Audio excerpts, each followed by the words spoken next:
صباح الخير، رمضان كريم وأهلا وسهلا بالحضور من طلاب وشباب الإمارات. Good morning to all youth joining us today from across the UAE as we launch JAHEZ Career Forum. In opening remarks, I would like to use this quote from His Highness Sheikh Mohammed bin Rashid Al Maktoum and His Highness Sheikh Mohammed bin Zayed Al Nahyan. Youth is the foundation of every nation. Build on that foundation, reach new heights, make your nation proud. The adolescents and youth of the Middle East and North Africa have the potential to become agents of change, acting for a more prosperous and stable future for themselves and the economies and their communities, and playing their part in preparing the demographic dividend. The UAE has cemented its position as the business hub for the Middle East. In 2020, nearly half of all young Arabs said the UAE would be their country of choice to live in, citing its employment opportunities, generous salaries, and strong economy.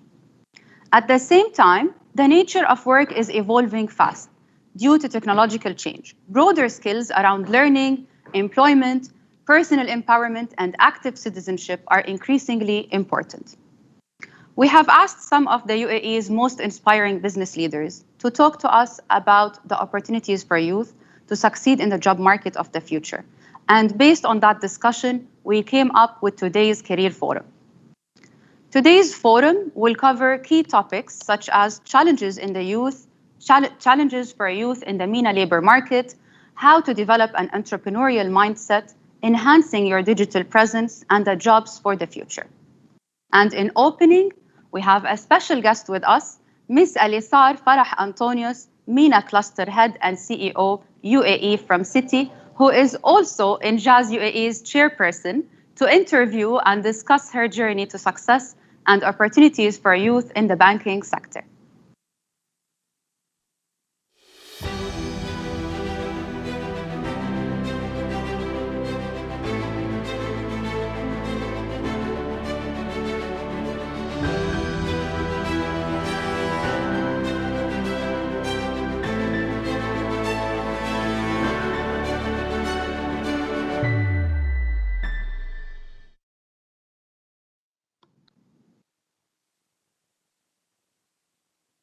صباح الخير. Good morning, Alisar. How are you? Good morning. Good morning, Razan. It's such a pleasure to be with you in this forum. And it's actually a very, very important forum for me personally, as INJAZ is putting this forum together and I'm chairing the board of INJAZ. So it gives me pride to participate in it, as well as because we will be talking to our youth in the region. And I always say the importance of developing our youth who are our future leaders. And I hope our discussion today will be insightful to them. Thank you, Alisar. Always an honor to have you. We have great audience with us today, and they are all eager to get a closer insight into your journey. We've received many questions when we promoted for the event, and with that, I start with our first question. You are recognized as the first female to lead Citigroup MENA operations, and you were named in Forbes' top 100 Arab powerful business women. These are both incredible achievements. Do you think there are growing opportunities for women to take on leadership roles in the banking sector in the MENA region? And what advice do you have for young women who are interested in pursuing a career in business? Thank you, Razan. A very relevant question. And, when I was appointed initially this year as the MENA CEO for Citibank, and all what media captured was being the first female, which is great. I mean, we need to, break that glass ceiling and set precedents and say, yes, female can get to these senior roles. I just hope one day we stop saying the first female, because it'll just be the norm to have, the right leader in place, whether a female or a male for that matter. So clearly, I'm extremely proud of this achievement, and I hope I'm setting the stage for many, many more young female leaders to aspire to reach to such senior positions. You asked whether there are opportunities. The opportunities are definitely there. whether for females or male, I would say, whether for the girls or the boys that are watching us today. But, historically, the boys or the men always had more opportunities just because of how the workplace was. And I'd say today, overall, the workplace is much more ready for diversity. And women are looked at equally for opportunities as much as men. So the answer to your questions is yes, there are many more opportunities. Now, these opportunities don't come just because you're a female. They have to come because you have the right skill set, you have the right work ethics, you have the right knowledge, you have the right readiness for the job. And I think this needs to always remain as the priority for any position and any hire that any institution does. But diversity is important, and there are many studies to demonstrate that diversity of thought, diversity of background, diversity of gender brings in better results for institutions. Amazing. Thank you so much, Alisar. Can't agree more. But Alisar, another question. As you said yourself, technology is changing the way we all do businesses. COVID-19 is only accelerating this trend.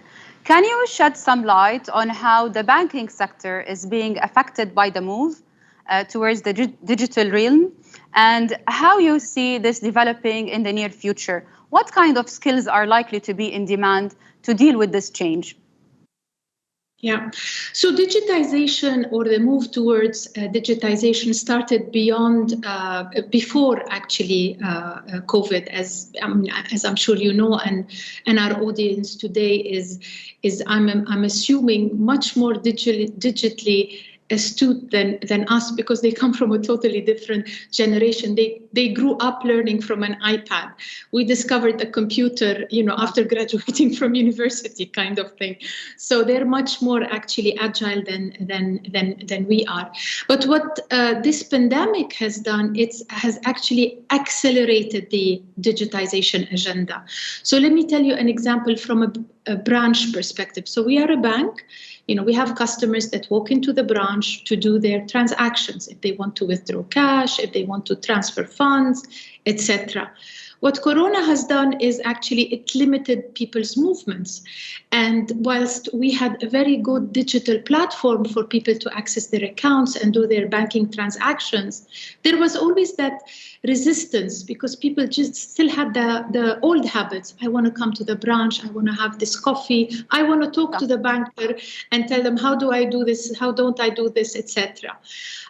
It actually forced the customers to learn and use the digital platform much more, so it accelerated that.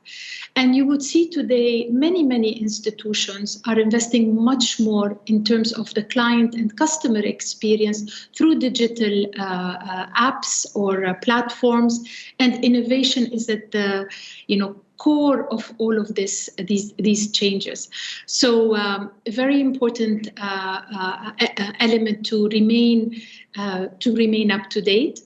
And for whoever wants today to get into the banking sector, it's extremely important to remain agile and aware of what's going on to be able to service the clients.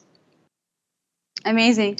Thank you, Alisar. Going back to the first topic, where we're discussing women education and women employment, the MENA region ranks among the highest on education attainment for women at around 95%, but fares badly in economic participation at 42%. So there is a significant discrepancy between educational gains and participation in the workforce for women.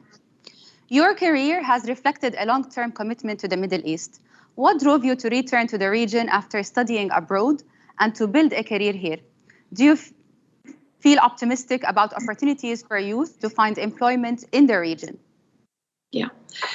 Razan, your question coming at this time, I would say I would not have felt, or let me rephrase, I am the most optimistic today in terms of opportunities for youth in the region. And for me, returning to the region was a non-brainer. So yes, I got educated abroad. I started my career in London. But I felt if I wanted to make a difference, if I wanted to drive change, if I wanted to give back to the region which I belong to, I had to come back to the region. So I would say, yes, it is good to gain experience from outside of the region, because then you try to bring in what you have learned into the region and implement certain changes or best practices, etc. But if we really want to drive changes in our own economies, in our own region, then we need to be committed to the region. And yes, opportunities are there. I can tell you from a Citibank perspective, the UAE is our regional hub.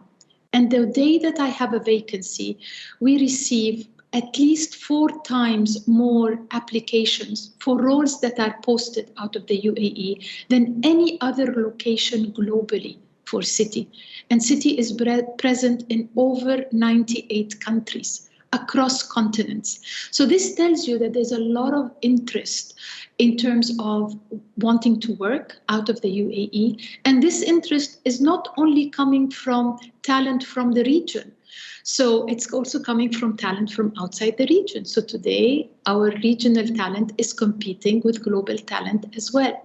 So my recommendation would be, yes, whilst we want to gain international experience, and it is important to gain international experience, but if we want to drive our economies forward, if we want to put ourselves at a global platform, we need to give back to the region and invest in the region. And yes, there are opportunities, but we need to prepare ourselves for those opportunities so we can compete in the workplace and be ready for the marketplace.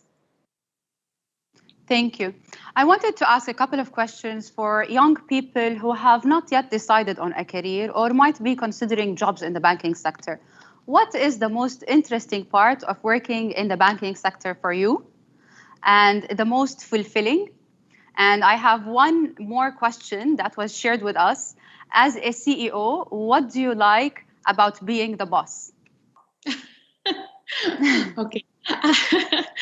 So these are 3 questions. So the most... We have 3 questions. Yes. So the most interesting... One is, what is the most interesting part of working in the banking sector for you? Okay. Yes, let's address that. First of all, banks have a very, very important role to play in economies and in people's lives and people's businesses. So this is what attracted me to banking when I first started my career, and that was 30 years ago. You know, I'm very proud to say that 30 years in banking, and I still find the sector extremely exciting because it's a sector that continues evolving and changing.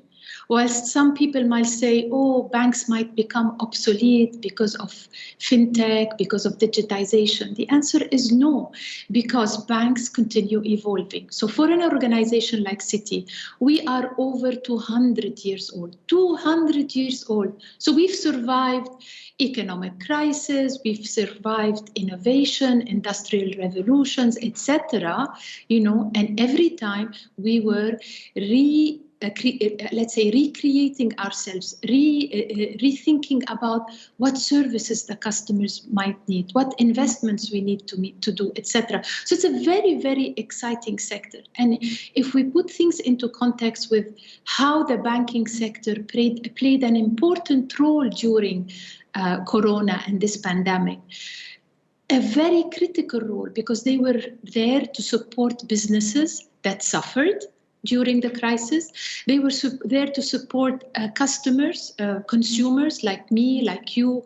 Some of us lost their jobs. So banks were there to help them in terms of paying their commitments until they were able to find other jobs, extending certain facilities to allow them to go through those challenges. So very, very critical role for banking. And that's what attracted me to the banking sector. I think I've answered your first question. What was the second, Razan? The second one is, as a CEO, what do you like about being the boss? Yes, and so that question came from our students. Yeah. So Razan, I don't refer to myself as a boss because I don't like to be. Let me rephrase. There's a difference between a leader and a boss. So I like to refer to myself as a leader much more than a boss. Let me tell you the difference. The leader is one who leads by example, who rolls his or her sleeves to run with their teams, right? And in my mind, a boss is someone who bosses people around. So let's replace the word boss by leader. And I find it very, very exciting to be in the seat that I am in because it helps me strategize and drive business forward, create certain opportunities, as well as seeing how can we contribute to the communities that we do business in. How can we give back? And our work through INJAZ as an example and junior achievement is one of them. How do we really work closely with our youth to prepare them for the future? Alisar, thank you so much. You're definitely an inspiration for me personally and for majority of women. Thank you so much for your time and your engaging interview. We all learned a lot from your experience and insights, and we hope to see some of our youth who are present with us now just then working in the banking sector in the near future. Thank you, Alisar. Have a wonderful day. Thank you, Razan. And if I may just wish you and all the participants today an interactive and fulfilling session. And I sure hope we see many of our youth looking at careers also in the banking sector. Have a nice day. Thank you. Bye-bye.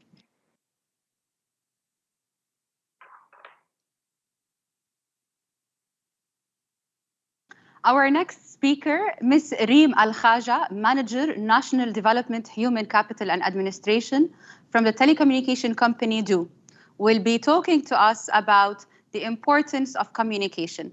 I will let Reem tell you more about it. Welcome, Reem.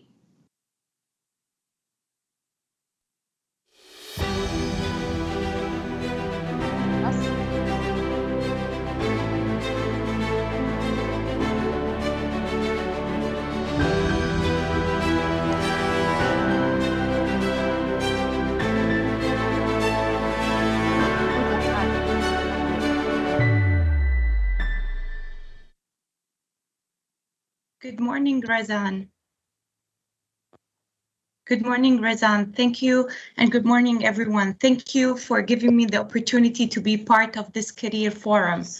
It's my pleasure to be here and speaking to the youth, speaking to the people who mean a lot to me, a lot to the organizations at the moment. You are the future. You are the people that we want to invest in. And you are, as I said, the future. So thank you for giving me the opportunity. And today I'm going to take you over the importance of communication within the workplace and for you as undergrads, and how to be prepared when entering the workforce and understanding how communication is very important into your daily interaction. I'll be sharing my presentation.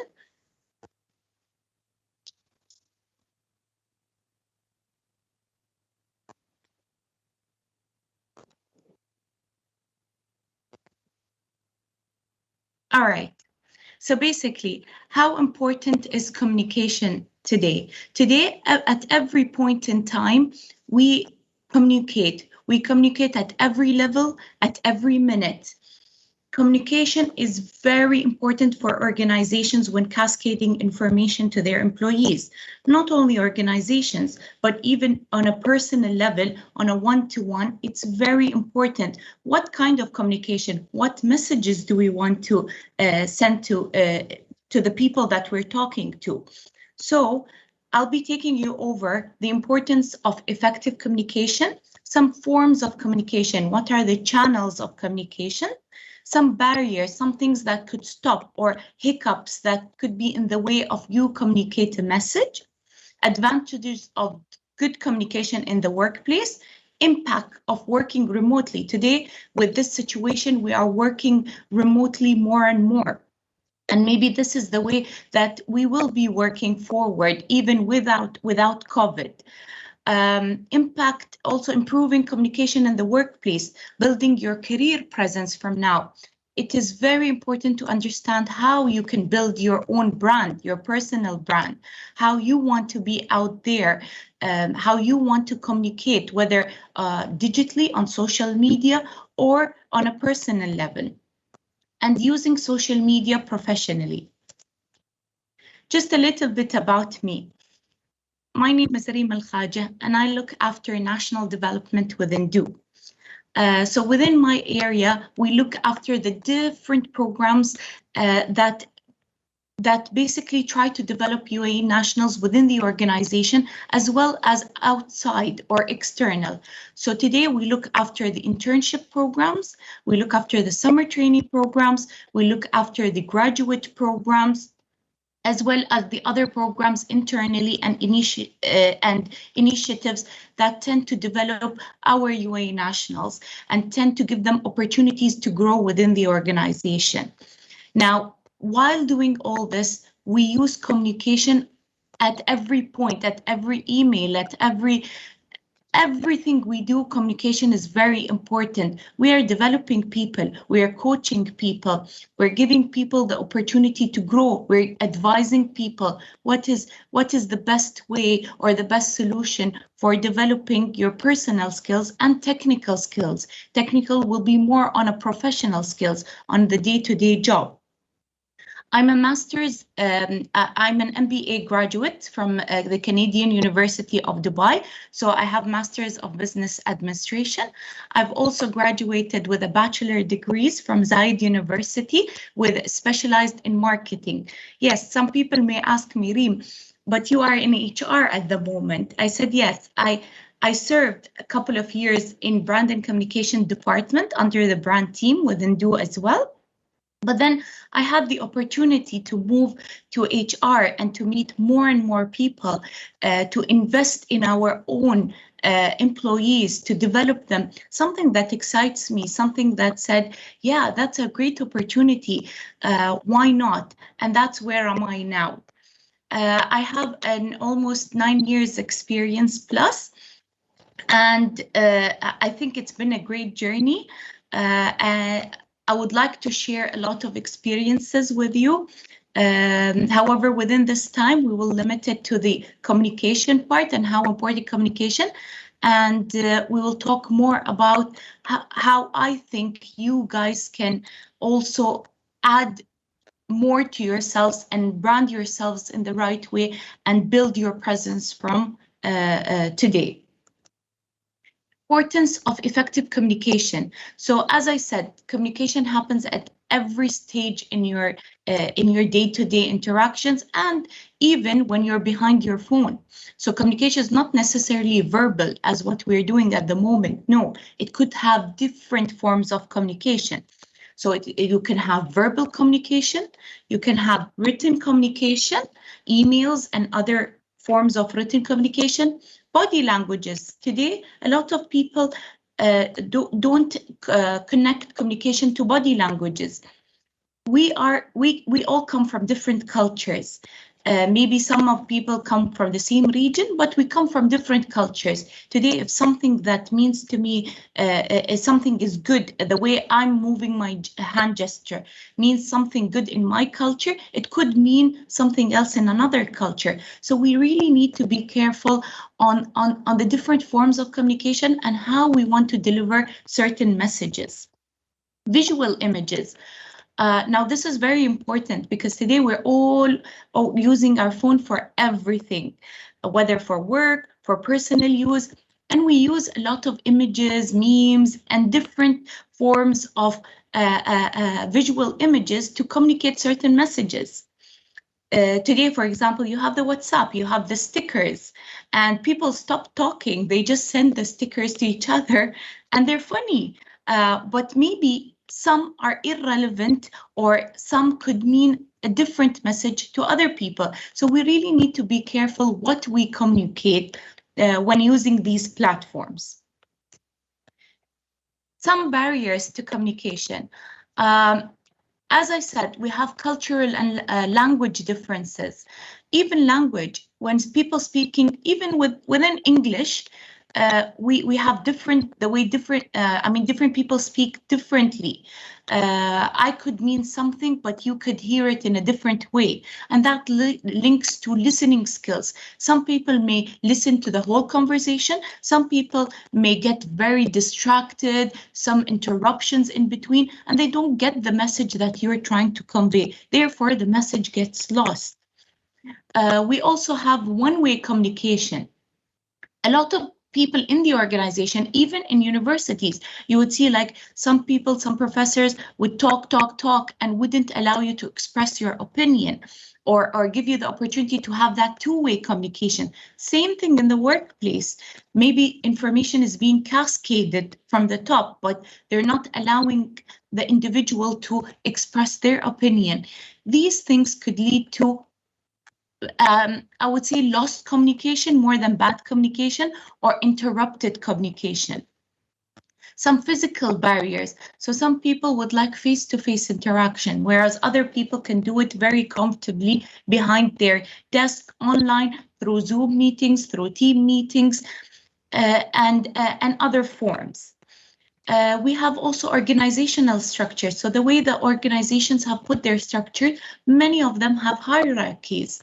These hierarchies, if the leader acts like a boss, as my dear colleague said before a while back, people will stop trusting that their opinion could be shared. So they will not communicate in the right way, and that will not build trust. People will start not listening. People will start, having doubts in sharing their opinions. So this is very important. Even if there is hierarchy, it's very important for the leadership to allow the people to speak up, to voice their opinions when needed. Some advantages of good communication in the workplace. I mean, there is a lot of advantages, but I've picked out those important ones that could help you have an idea on what could be good communication or what good communication means. Today, if you have good communication, if the company trusts you, it has built this culture that allows you to share information in the right way, and having those two-way communication, employees build that trust. They want to collaborate more, and therefore increasing productivity and increasing engagement within your employees. And that's what you want. Even you, within your classrooms, if someone gives you the opportunities to express, you want to engage, you want to speak out more, you want to talk, you want to voice your opinion. But if someone doesn't allow you that, you'll just stay quiet, take the lesson, and leave the classroom. Better email communication. Today, at the workplace, we have a lot of emails being sent. All of our communication, other than meetings, are on emails. You'll see the email is overloaded, and at very simple things, they would just ask you a very simple question that they could just call you and ask you. In this way, if the company builds a culture of good communication and reshapes its communication efforts, what will happen? People will start managing email better. They will use it in the right way. They will use it for the right purposes and use other forms of communication that might be needed rather than using email for everything. Reducing communication silos. So today, if employees don't feel that they're trusted and don't feel that they're engaged, what will happen? Everyone will keep their information for themselves. So once that happens, the information that you want to share with everyone will be lost. No one will listen. The information will be lost at some point in a different level within the organization, and therefore you won't reach what the expected outcome or what you are wanting everyone to deliver. Enhancing cross-departmental communication. So today, all the departments within the organization need to talk to each other, need to collaborate to achieve the company's goals. If we want to do that, we need to have a proper communication practices. The companies need to be agile nowadays. They need to adapt certain solutions to help the employees communicate in a better way, and therefore enhancing people talking to each other and giving them the opportunity to talk to each other and across different departments. Yes, each department would have their own goals, but once they start talking to each other, it will be faster to achieve the company's goals. Contributes to company's growth. As I said, if employees are engaged, if they're productive, if they enhance their cross-departmental collaboration, the company will start to grow faster. Working remotely. Today, we're all working, or most of us are working from home or online. And that, if you have good communication, because let me tell you, there's a lot of advantages of working from home or working online, but there is also some disadvantages because a lot of people lack the face-to-face interaction. Their personality is that way. They feel they can convey the message in the right way, not behind the computer, which they feel that it's an object, talking to an object. Some people don't feel they're talking to people. So therefore, what happens is that if the company is not investing in this, and investing in ways that people can communicate and encouraging their people and trusting their people, what will happen? People will not be comfortable speaking online or having those meetings online or working from home. Increase employee retention. Today, if people are engaged, if people feel trusted, if people emotionally are comfortable and physically are comfortable in communicating, and they have the opportunity to voice their opinion, what happened? People would stay within the organization. They say, this organization gives me the opportunity to express my thoughts. So what will happen? There will be less turnover and more retaining employee, keeping them within the company. Driving knowledge sharing. Today, if we have good communication, people will want to share, managers will want to share their knowledge and experiences with their employees. And therefore, employees will start thinking outside the box. They'll say, yes, okay, this manager is giving me the opportunity and is actually sharing with me. Let me try to think a bit more innovative. Also, promoting brand ambassadors within the company. So today, if employees feel that they are important within the organization, they will feel important also, or they'll feel obliged to communicate outside the company as brand ambassadors and promote their company, promote their brand. And that's how good communication could work. There are so many more other points that we could discuss. However, I felt that these are the main things that can happen within organization, as well as for you guys, even within universities or high school, or even to day-to-day interaction. As we said, working remotely, now everything has shifted. The way we do things are very different. It's the new normal, as people say. So organization need to work very quickly, need to be agile, need to adapt to change very quickly and provide the right solutions for employees in order to work remotely. So more and more there's emphasis on this. And if they have changed and embedded this within their culture, employees will be able to collaborate more, to communicate more, and to have the trust and to have the confidence in working remotely as well, even more. And the same thing goes with you. If you have all the tools you need, if they give you the trust of actually using the online platforms, giving you the solutions, you will feel very comfortable sitting behind the desk at home and doing your online courses. And this is what's actually happening at the moment. Some tips. There's a lot of things out there, a lot of things that can help you to improve communication within the workplace or even within your day-to-day interaction. First of all, promoting open communication. Today, giving you the opportunity to to talk openly and to express your thoughts, to express your ideas, this way, the company boosts your confidence, and what happens? Your communication gets improved. The way you communicate, if today you improve, others will improve within the organization, and therefore will build the right culture for this. Making it personal and engaging. Everything you do when communicating to someone, make it personal. Make it personal, whether it's an email, whether it's a communication online using social media, or whether you're even communicating face-to-face. Anything that you do personal, the other person feels important and will listen to you more and will communicate to you in a better way. And your message will be conveyed in the right way. Hear the voice of others. We said this, so avoid one-way communication. Involve leadership. So the more you interact with the leadership, the more you network with the leadership, the more proactive you are, the more you have improved communication.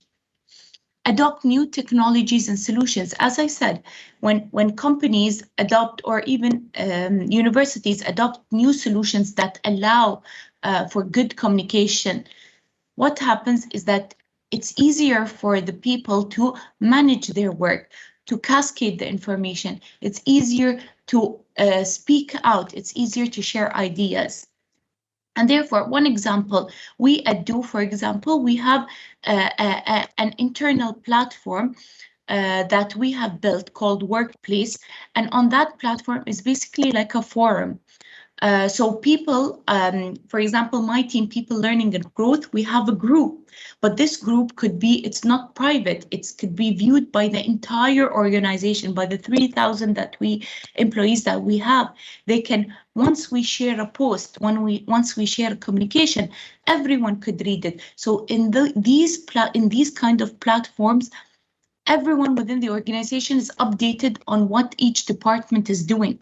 Important messages from the CEO, important messages that we want employees to know what's going on within the company or how the company is doing, we do it there. We sometimes live stream CEO speeches. So these kind of solutions is what we need today in order to help us to improve communication. The old way of doing things is good, but again, we are moving very fast. Everything is changing and we need to adapt to those companies, and us, we need to be more agile as well as individuals. So how can you build your career presence from now? We all use social media, and I think you use social media better than us. You know it. I mean, we don't need to, in my next slide, I'll be talking about the different platforms of social media, not telling you what are these platforms, but more of how to use them professionally.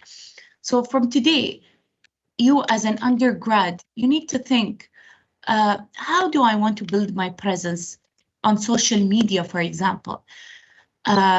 Social media is the tool helps you reach out to things and places very quickly. And again, organizations are using that now to convey certain messages, to promote their product, to share motivational speeches.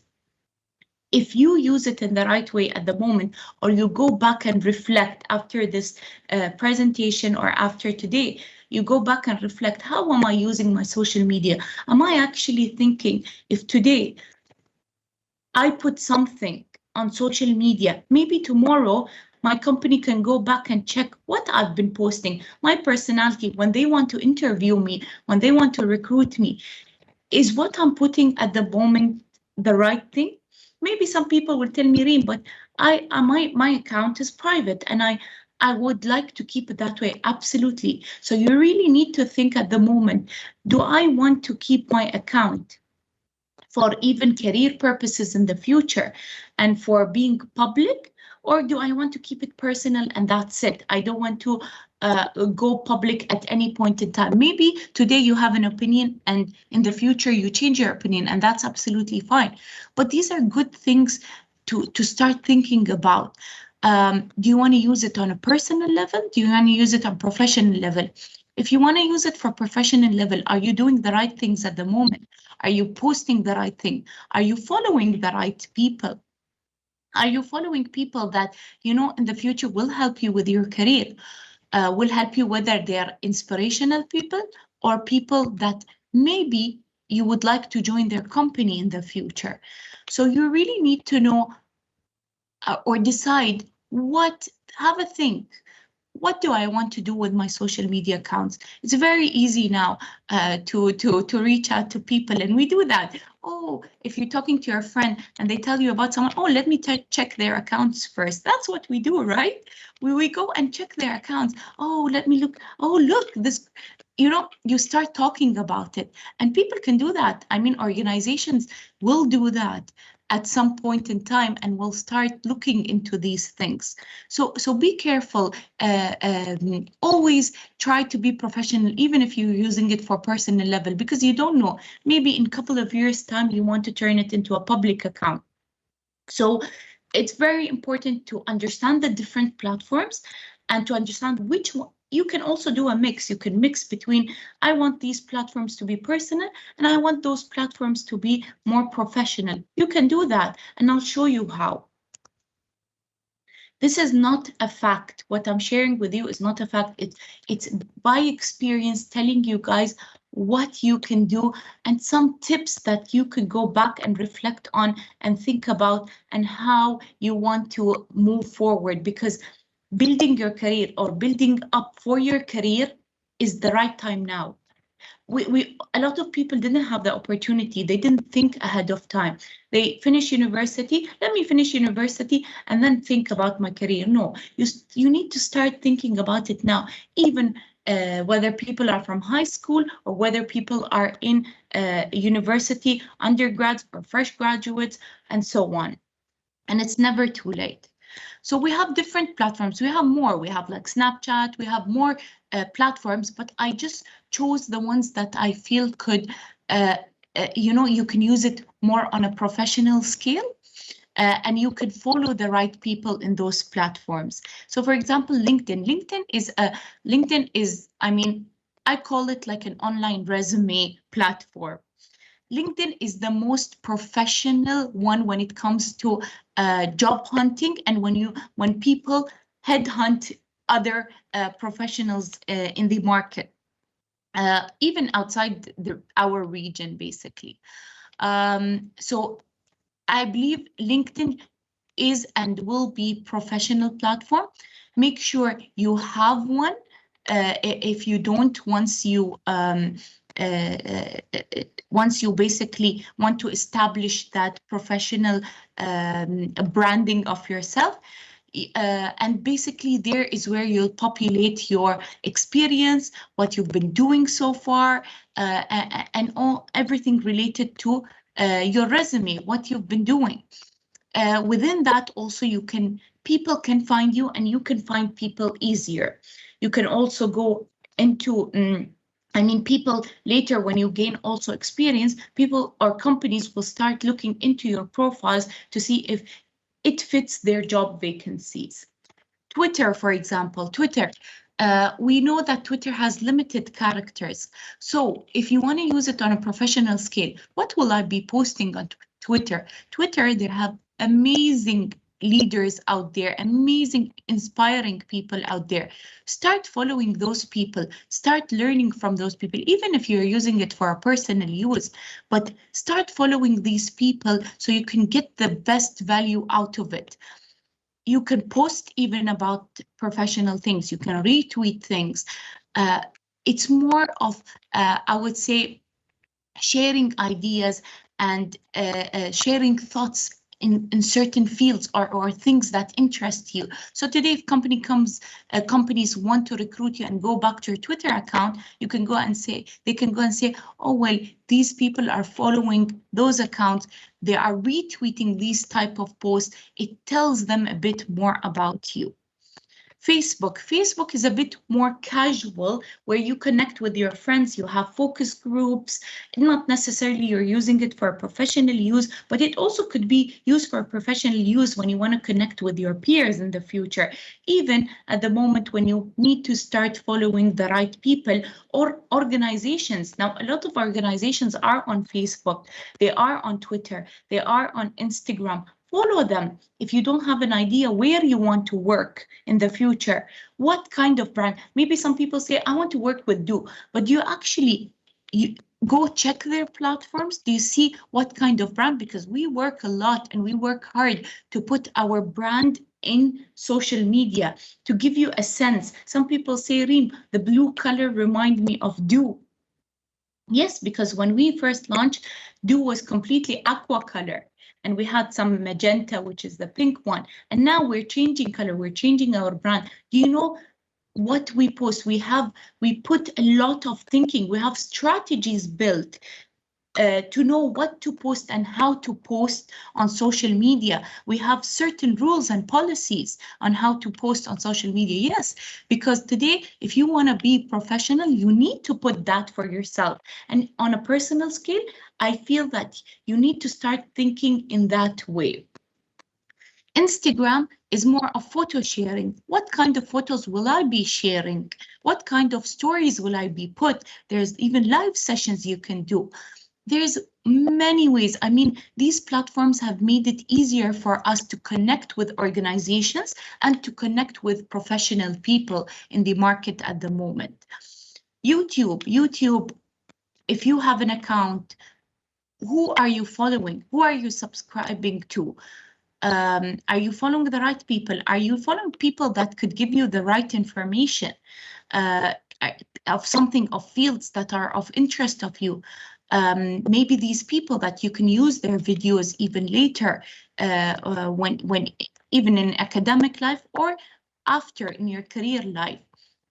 So these are some tips or some things that can help you to reflect back, go back and think of how you want to use social media and how you want to reach out to organizations or organization reach you, and how you want to build your personal brand. Building your personal brand, even physically, is very important.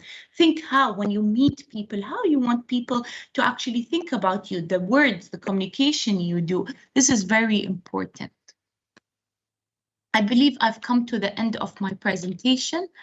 Thank you so much for giving me this opportunity, and I hope there are some tips that you would think about and go back and reflect, and I hope that you got the value out of this presentation. Thank you so much. I've enjoyed being here, presenting to you guys. I cannot see you, but I'm sure that we will meet in different places across different platforms at some point in time. And if you see me somewhere, just tell me, Reem, this is me, and I'm more than happy to talk to you more and give you more advices if needed. Thank you so much. Thank you for giving me this opportunity again.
السلام عليكم ورحمة الله وبركاته. معاكم فهد عبد الرزاق البنا من مواني دبي العالمية. طبعا اليوم أتشرف أني أكون ضمن هذه المبادرة في الكارير فير من قبل جاهز، والحمد لله يعني مع وجود الكوادر الوطنية البناءة مثلكم أنتم للمستقبل، احنا إن شاء الله راح نكون في وضع أفضل وأفضل. كل عام وانتم بخير. أولا إن شاء الله راح أعرض لكم شيء بسيط، نبذة، وهي مسيرة، مش نبذة بسيطة، هي مسيرة بداها الشيخ راشد بن سعيد آل مكتوم. وهذا الشيء راح إن شاء الله يبين لكم مكانة دولة الإمارات ودبي بالذات على الصعيد المحلي، على الصعيد الخليجي والعربي، وعلى الصعيد العالمي إن شاء الله بإذن الله. خلاص ترقبوني في دقائق بس، الحين بعرض لكم البرزنتيشن.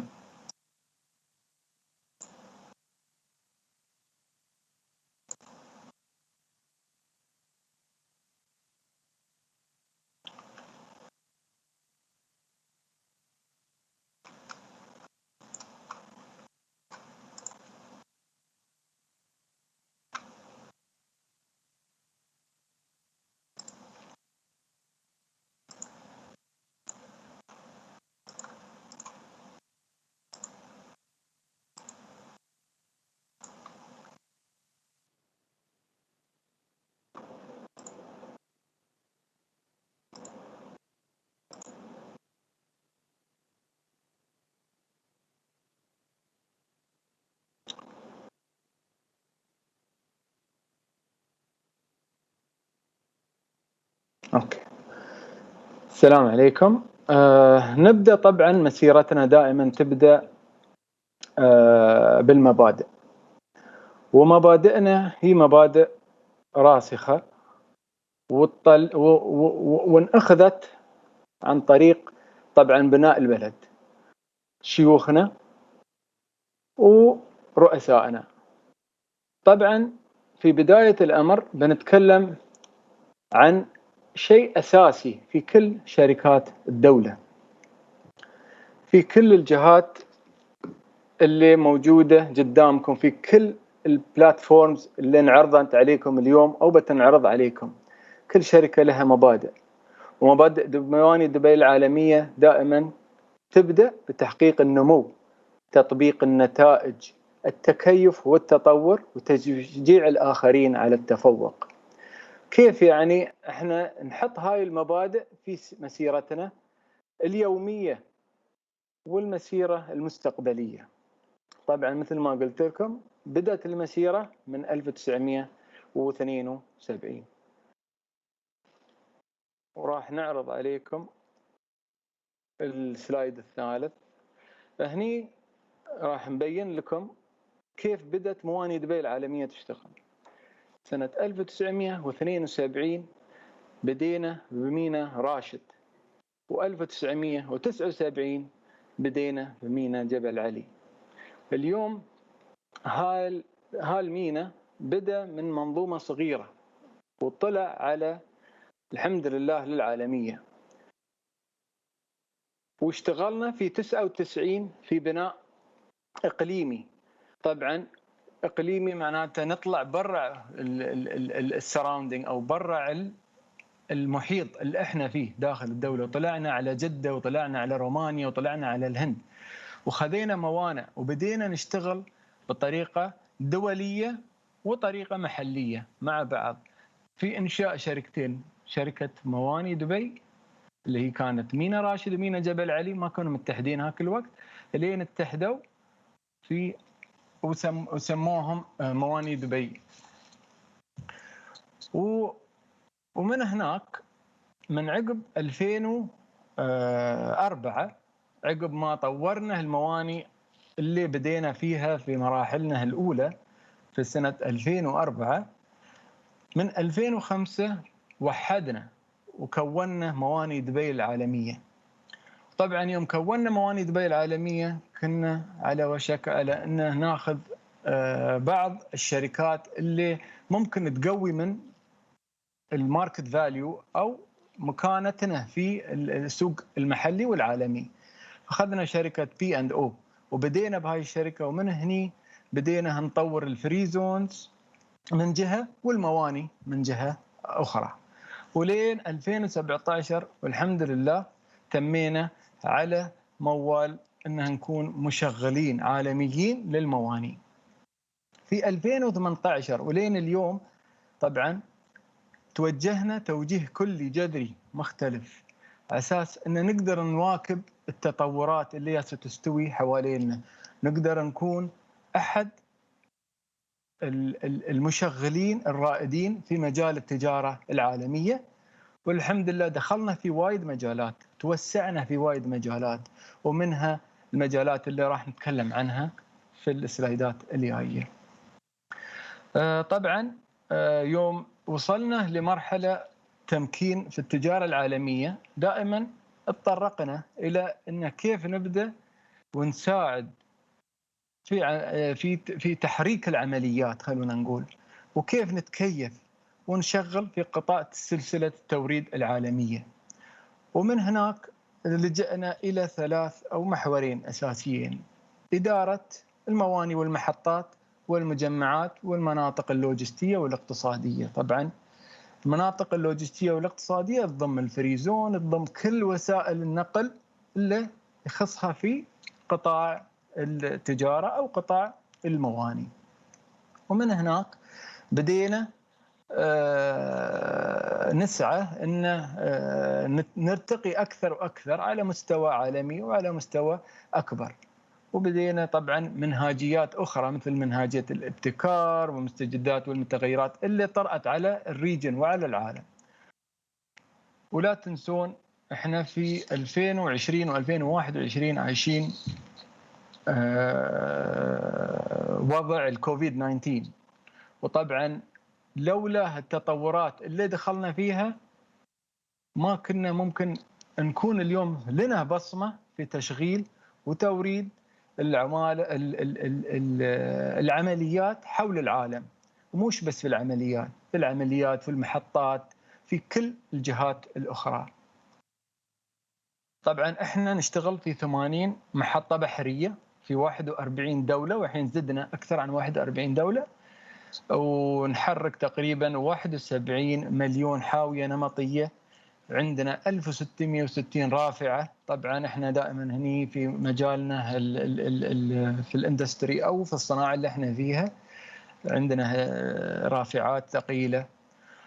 طبعا نتعامل مع 190 ناقلة يوميا في أكثر من 70,000 ناقلة سنويا، وعدد موظفينا الحمد لله وصل إلى 80,000. هذه المعلومة اللي موجودة عندكم معلومة كانت من قبل. اليوم وصلنا إلى قريب 80,000. طبعا مواني والمحطات شو هي بوابة لدولة الإمارات، وهي من أكبر المحطات أو الأسواق المحلية في المنطقة، الوجهة المفضلة لدى دول مجلس التعاون والمنطقة بعد، وصول إلى أسواق تضم 3.5 مليار نسمة. ودبي تعتبر ثالث أكبر سوق لإعادة تصدير في العالم. ركزوا على هاي الكلمات. أعرف يمكن أنا شوية استعجلت، لكن أنا أبغي ألم المواضيع هاي كلها وأعطيكم خلاصتها من الأخير. والحمد لله إحنا اليوم نساهم في 33.4 من الناتج المحلي. طبعا معظمكم يعرف الناتج المحلي اللي هو الGDP. المنطقة الحرة من أهم المناطق الحرة في العالم، تضم 130,000 وظيفة، ضامة 8,000 شركة من أكثر عن 140 دولة في دبي، في 57 كيلومتر. تخيلوا 57 كيلومتر أنتوا عندكم 8,000 وأكثر من الشركات من أكثر عن 140 دولة، والترافيك أو المجرى من الموظفين رايحين ورادين 130,000. فشوف الكم الهائل اللي ياس يدخل في المنطقة هاي الصغيرة. طبعا استثمرنا في نظام اللوجستيك، وطبعا هذا النظام أنا أعتبره منه فينا، ما في شيء يعني هذا، لكن الحمد لله لازم إحنا نوفر لعملائنا اليوم دور تو دور أو من الباب إلى الباب. هذا النوع من الخدمات أساس نقدر نتطور أكثر ونعرف شو حاجتهم هم لهاي النوع من الخدمات. فعندك اليوم الخدمات اللوجستية لمنطقة الحاويات والشحن، عندكم سلسلة خدمات اللوجستية المجمدة اللي هي تعظم الريفر أو الريفريجريتد كونتينرز اللي فيها اللي هي الثلاجات، في مجالات التوثيق والتخزين والتوزيع بعد، وعندكم بعد سلسلة التبريد اللوجستية. ومن هني بدينا نسوي لنا مثل منصة أو بلاتفورم يسمونها دبي التجارية. دبي التجارية اليوم هي المنصة اللي تربطنا إحنا كمواني دبي العالمية بالزباين اللي عندنا، سواء كانوا في البلاد برا البلاد، سواء كانوا شركات ملاحية، سواء كانوا تجار سلع يستوردون أو يصادرون، يدخلون هذا التطبيق ويرومون يستخدمون التطبيق في خدمتهم هم. طبعا التطبيق هذا أونلاين ويقدرون يدخلون عليه ويسوون كل الأشياء. وتعرفون أنتم اليوم إحنا في عالم تطور وعالم سريع والحمد لله، والعالم هذا محتاج إلى ديجيتال مايندز أو عقول ديجيتال. خلونا نقول أنتم المستقبل اللي لكم في هذا الباع من طفولتكم. يمكن احنا مرينا على مراحل مختلفة، ولكن انتم ما شاء الله عليكم قمتوا في بداياتكم تدخلون المجالات التقنية، ودائما ركزوا على المجالات التقنية لأن تقدم الدولة وراء المجالات التقنية. وبإذن الله استثمرنا في مشروع اسمه كارغو سبيد، يمكن سمعتوا عنه أو حضرتوا كارير فيرت ثانية قبل، وبعد كان عندنا ستان في دبي مول، فعرضنا هذا خلينا نقول المشروع الضخم. طبعا هذا المشروع مش واقف، هذا المشروع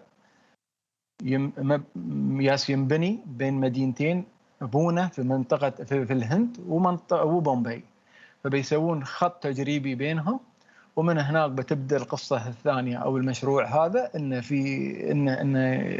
ينتشر حوالين خلينا نقول العالم بإذن الله. وطبعا هاي فكرة موجودة للباسنجرز أو للركاب، مش موجودة للكارغوز. وإحنا تركيزنا دائما ضمن سلة مواني دبي العالمية، دائما نقول إن هذا الشيء من الأشياء اللي نحن نقدر اليوم نوفرها ونطورها، وفي نفس الوقت نوصلها للإند يوزر اللي هو الكاستمر. نمط جديد اللي تشوفونه قدامكم اليوم، هاي مثل ما يقول لكم الجيم تشينجر حق بزنس اللي يتعلق بالكونتينرات. اليوم التغيير هذا جذري، التغيير هذا راح يوفر مليارات الدراهم على الدولة كانت أو حتى على موانينها اللي برا. هذا نظام اسمه بوكس بي، نظام تقليل المساحة واستخدام المساحات الهوائية، خلونا نقول على ارتفاع vertical، ويوفر علينا كثير من حركات النقل. شو النقل؟ احنا عندنا في المحطات نفسها في داخل ساحات الحاويات احنا نسميها موفز أو حركات. الحركة هاي مكلفة على الشركة، لأن الحركة تسويها معدة، والمعدة لها وراها اوبريتر، والاوبريتر له وايد باع في انه يعني معاشه وباقي المتعلقات في هذا الجهاز اللي يتحرك اليوم. فهاي الامور، هاي المحطه البوكس بي راح يوفر علينا تشوز اند بيك ذا كونتينر، تختار الكونتينر اللي تباه كانه شلف قدامك، تبغي الكتاب الفلاني تحط يديك وتشله بنفس الطريقه، ولكن طبعا مع معدات ضخمه، وتشل الكونتينرات هاي سواء للعميل أو سواء للباخرة. فهذا الشيء اللي احنا شغالين عليه في تيرمينال، عندنا تيرمينال 4 ومقابل تيرمينال 2. الفكرة مبناية وأوريدي قيد التنفيذ، وإن شاء الله ينعرض في إكسبو 2021. وأتمنى منكم تسيرون هناك وتشوفونه.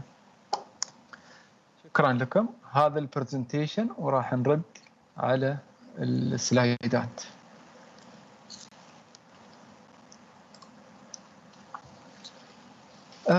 طبعا مثل ما قلت لكم مواني دبي العالمية تستقطب المواهب، وأنتم مواهب. توني قبل شوية من بديت كلامي ذكرت لكم أن مواني دبي العالمية تسوت بناء على فكرة، بناء على شغف صاحب السمو المرحوم الشيخ راشد بن سعيد. اليوم احنا نجني ثمارة. اليوم احنا في هذا الأرض ياسين نستثمر رؤية وضعها المرحوم الشيخ راشد، وطبعا كملها الشيخ محمد بن راشد. احنا اليوم في هذه المحطة ما نقول لنا تفكير ضيق، لا، لازم نوسع تفكيرنا دائما. لازم نعرف إذا احنا عندنا فكرة اليوم في بالنا. وقالها لي واحد البارحة، قال اليوم بتكون ويا الشباب والبنات، اشرح لهم هاي النقطة. قل لهم يوم عندكم فكرة لا تخلون الفكرة هاي تنهد، ولا تدخلون السلوك الغير إيجابي في الموضوع. دائما خلكم إيجابيين، خلكم طموحين، ثابروا، وما تعرفون فكرتكم هاي وين راح توصل. وإذا الفكرة الأولى ما وصلت ترى الفكرة الثانية بتوصل، وإذا الثانية ما وصلت ترى الثالثة بتوصل. تأكدوا إن أي شيء في بالكم تسوونه بتسوونه. اليوم المستحيل قال لا. العرب وصلنا المريخ، ومش المريخ بس، راح نوصل أكثر عن المريخ. وشوفوا البرامج اللي تستوي حوالينا. حطوا في عين الاعتبار أن مواني دبي العالمية دائما راح تكون رائد في هاي المجالات، وتستقطبكم أنتم في مجالات العمل. عليكم فقط المثابرة، عليكم فقط أن تركزون على القطاعات اللي لها دخل في الصناعة، في التجارة، في البنوك، في الاستثمارات المالية. من فترة بسيطة سعادة محمد العبار عطى فكرة عن بنك ديجيتال. هذا هو المستقبل. أنتم اليوم تشتغلون يوميا، يمكن في بعضكم يوميا يطلب أشياء عن طريق الإنترنت، سواء كان الأمازون، سواء كان إي باي، شو ما كانت منصات اللي موجودة قدامكم، سواء كانت شركات محلية، سواء شو ما كان. هذا المستقبل. وحتى البنك الديجيتال اللي إن شاء الله راح يكون اوبريشنال يركز على الفئة اللي هي بادية، لأنهم الفئة اللي أقل تداولا في الأموال، يقدرون يوزعون نطاقهم على محور البنوك بطريقة سلسة. أنت اليوم يوم تسير البنك وأنت بزنس مان صغير، البنك يمكن ما يعطيك بعد ذاك الأهمية، ولكن يوم تكون منصة ديجيتال لا، أنت راح توفر نفس الخدمة لجميع الفئات. ما راح تكون عندك فئة معينة تركز عليها، لا، عندك فئات عامة تشيك عليهم توفر نفس الخدمة. اليوم الكواليتي وايد مهم. اليوم الكاستمر أو الكونسيومر عارف أنه الكواليتي محتاجة بأقل الأسعار.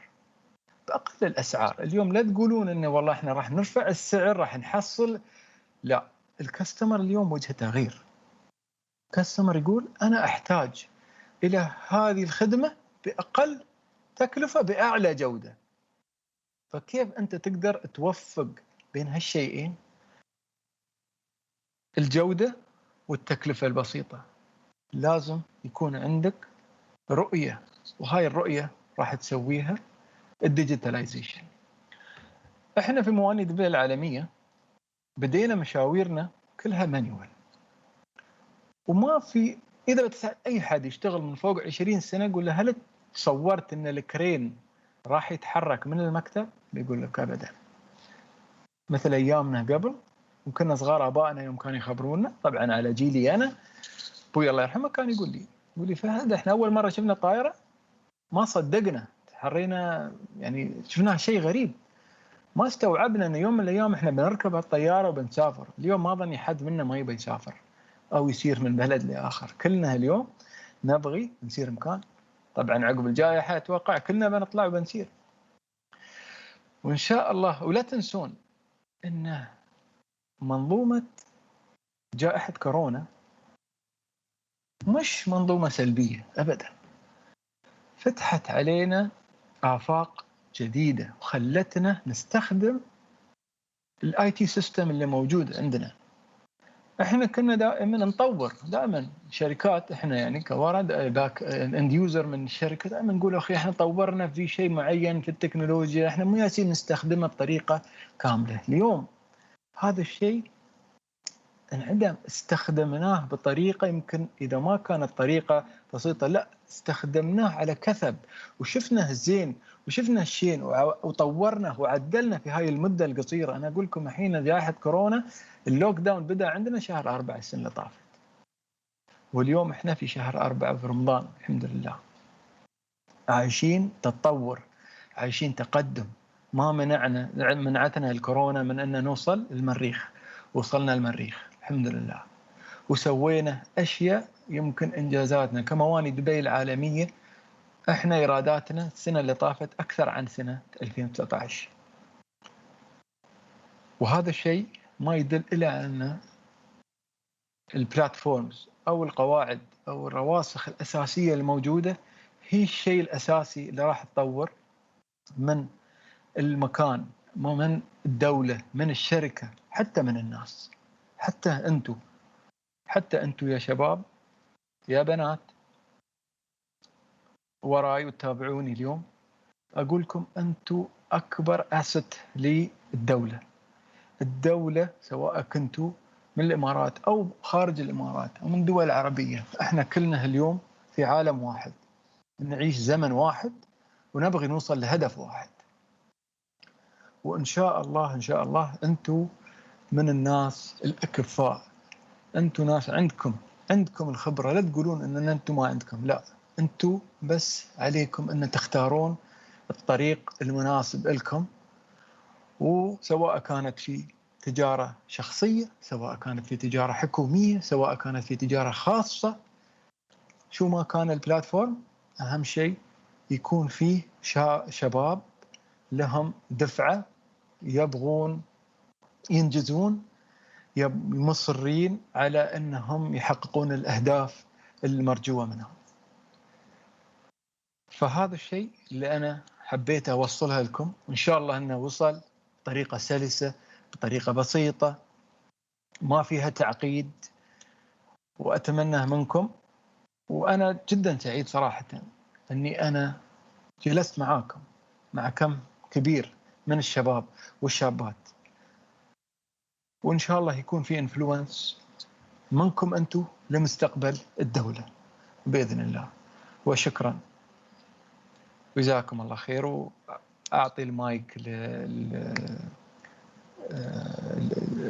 للإخوان والأخوات.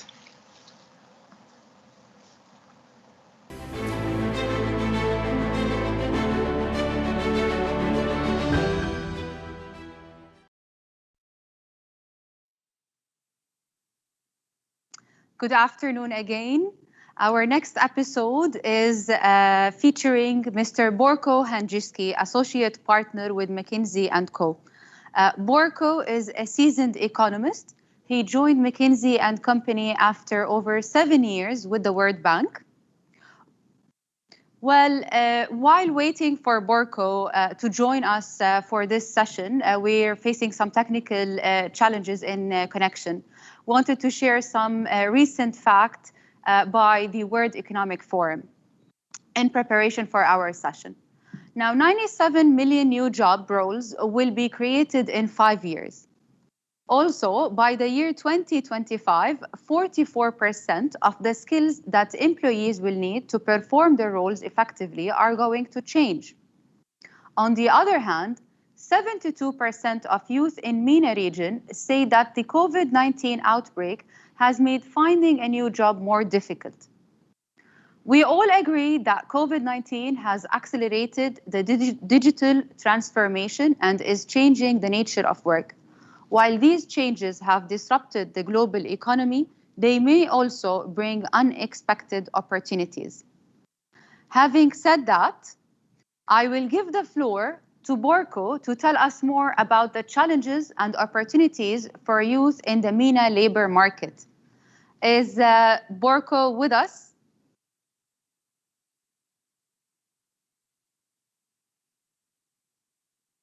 We ask the audience to stay tuned with us. Okay. Amazing. Welcome, Borko.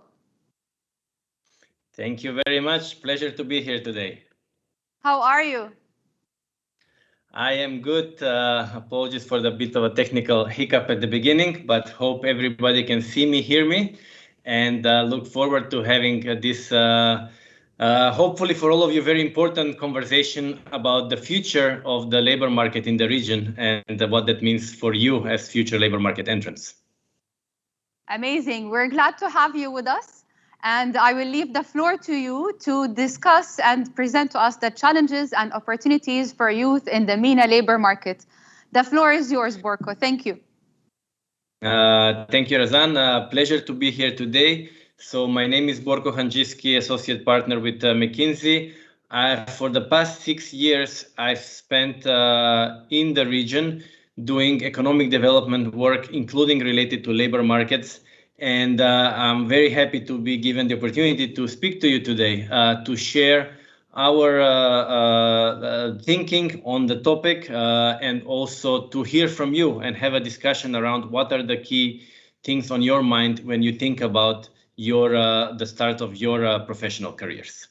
So I'll start with a brief presentation that talks about, gives an overview of the labor market, especially with a forward-looking perspective, given that that's what's most important, and given the moment we are in today, not just in the region, but worldwide, where we are at an inception point in terms of the shift in how labor markets will operate due to the recent and future technological innovations that will have implications on practically every occupation.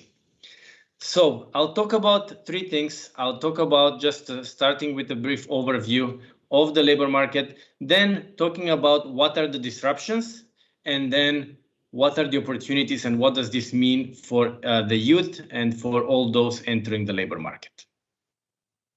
And then, of course, at the end, we'll be very keen to hear your questions and have a discussion on the topic. So let's start with the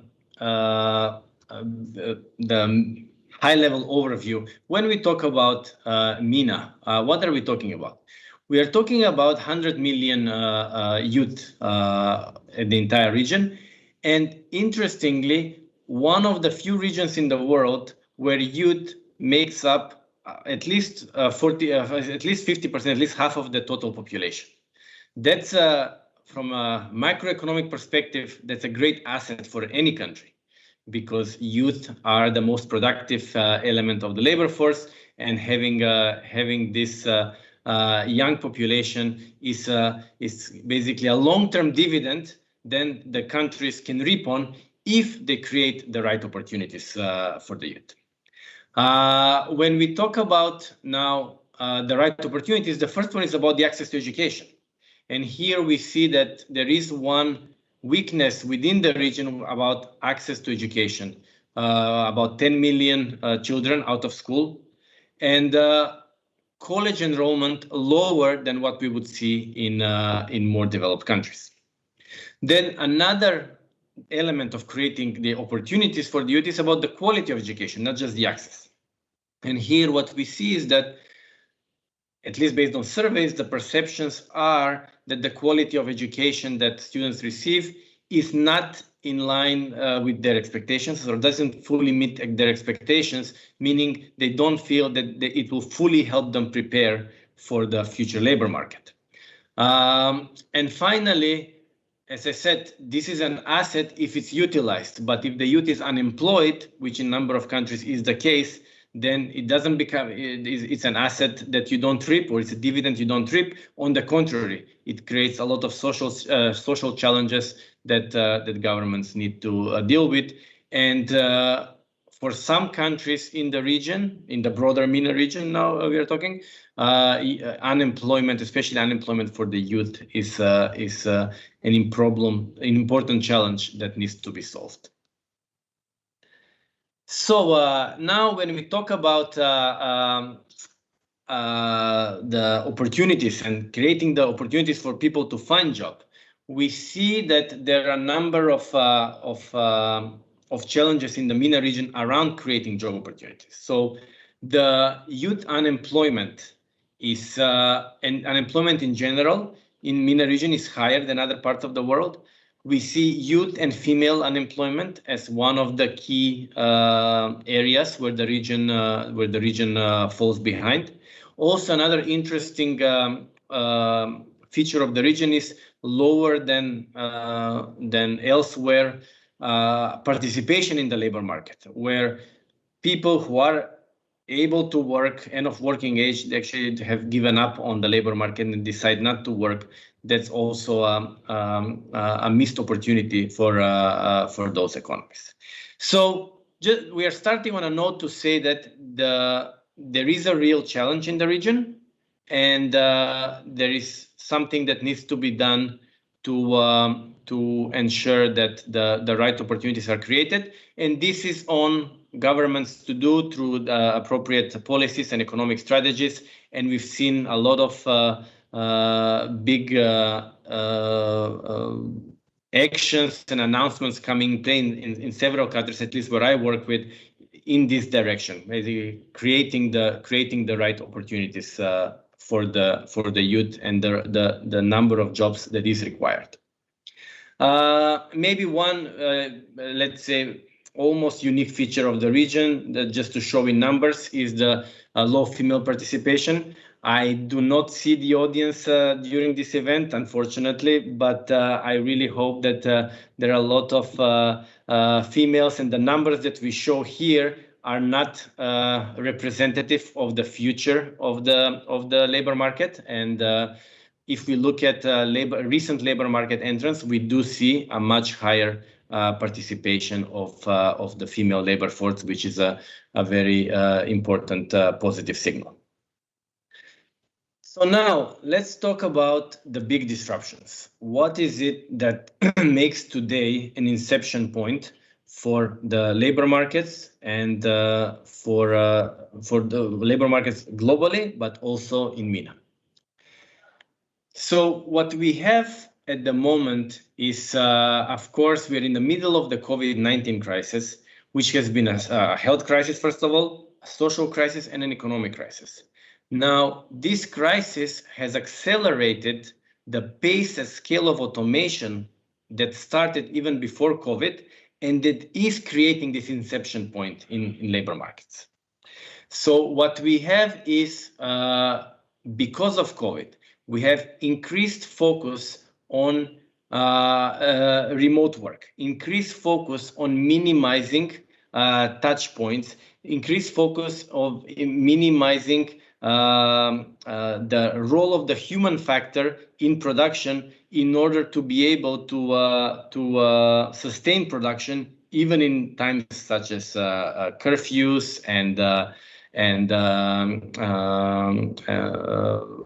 basically shutdowns that happened because of COVID. And once these trends happen, then these